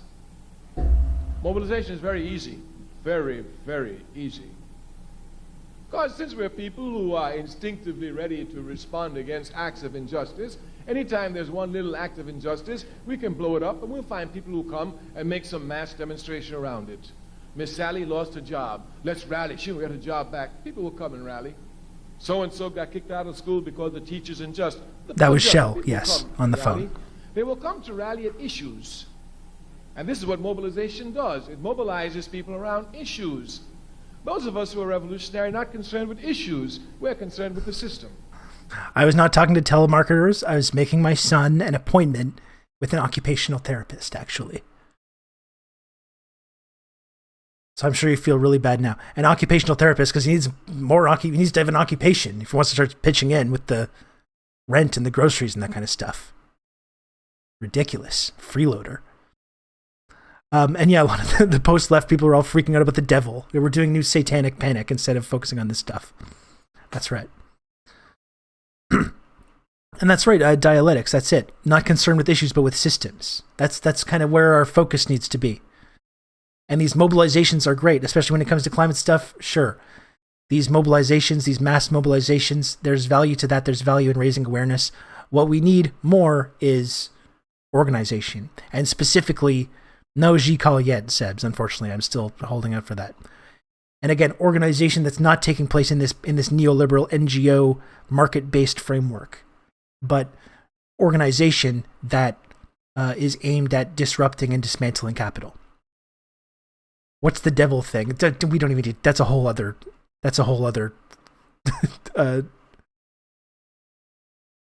whole other thing. that we don't need to get into right now. Yeah, I know a couple organizers we can look to. That's right. The difference must be properly understood. The difference must be properly understood. Mobilization usually leads for reform action, not to revolutionary action.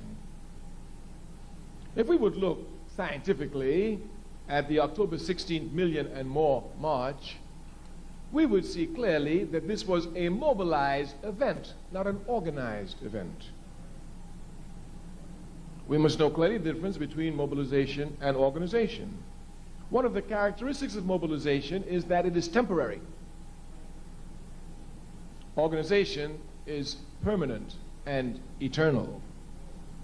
Clear differences must be made because you can count on me. You're going to have good old Rob to talk you through all this. Around one-issue items, around mobilization items, but it's hard to catch them around organization. But these unconscious must be brought to organization. We must transform Carrier Wave, thanks for gifting a sub as well. Organization. We say the enemy will come and use mobilization to demobilize us. Yeah, and I think that's like Crowdwaves, that's kind of what you're talking about right now, right? It can be counterproductive without proper strategy. And you can see in ways that these climate mobilizations or, mobilizations based around police violence have, become actively counterproductive in some cases. Or where people think that there's progress being made because awareness is being spread, whether it's with Black Lives Matter or with climate issues. And they can say like, well, look, everything's going in the right direction. Look at all these mobilizations.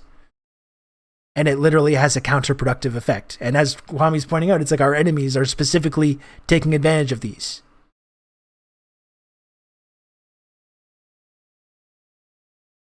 Not kidding, we need to be a lot more militant, like be a cockroach motherfucker, because even labor action mostly operates within the confines of existing labor law, which is stacked against us, so it takes forever to even create a union, and even if you do, you might still end up negotiating for compromises. We need to go harder than that. Well, that's the thing, especially when it comes to climate, Lana. Like, if we were having this conversation in 1990, it would be one thing. But it is not 1990. A lot of the things that we're talking about doing when it comes to climate are solutions that we should have been enacting, especially when it comes to like the net zero stuff, right? And all this kind of bullshit. If we were doing that in 1990, then that would actually be a decent step to be taking. But like right now it's too late. And as he's saying, yeah, these kind of mobilizations can be used can be exploited. And that's kind of what's happening when it comes to these things.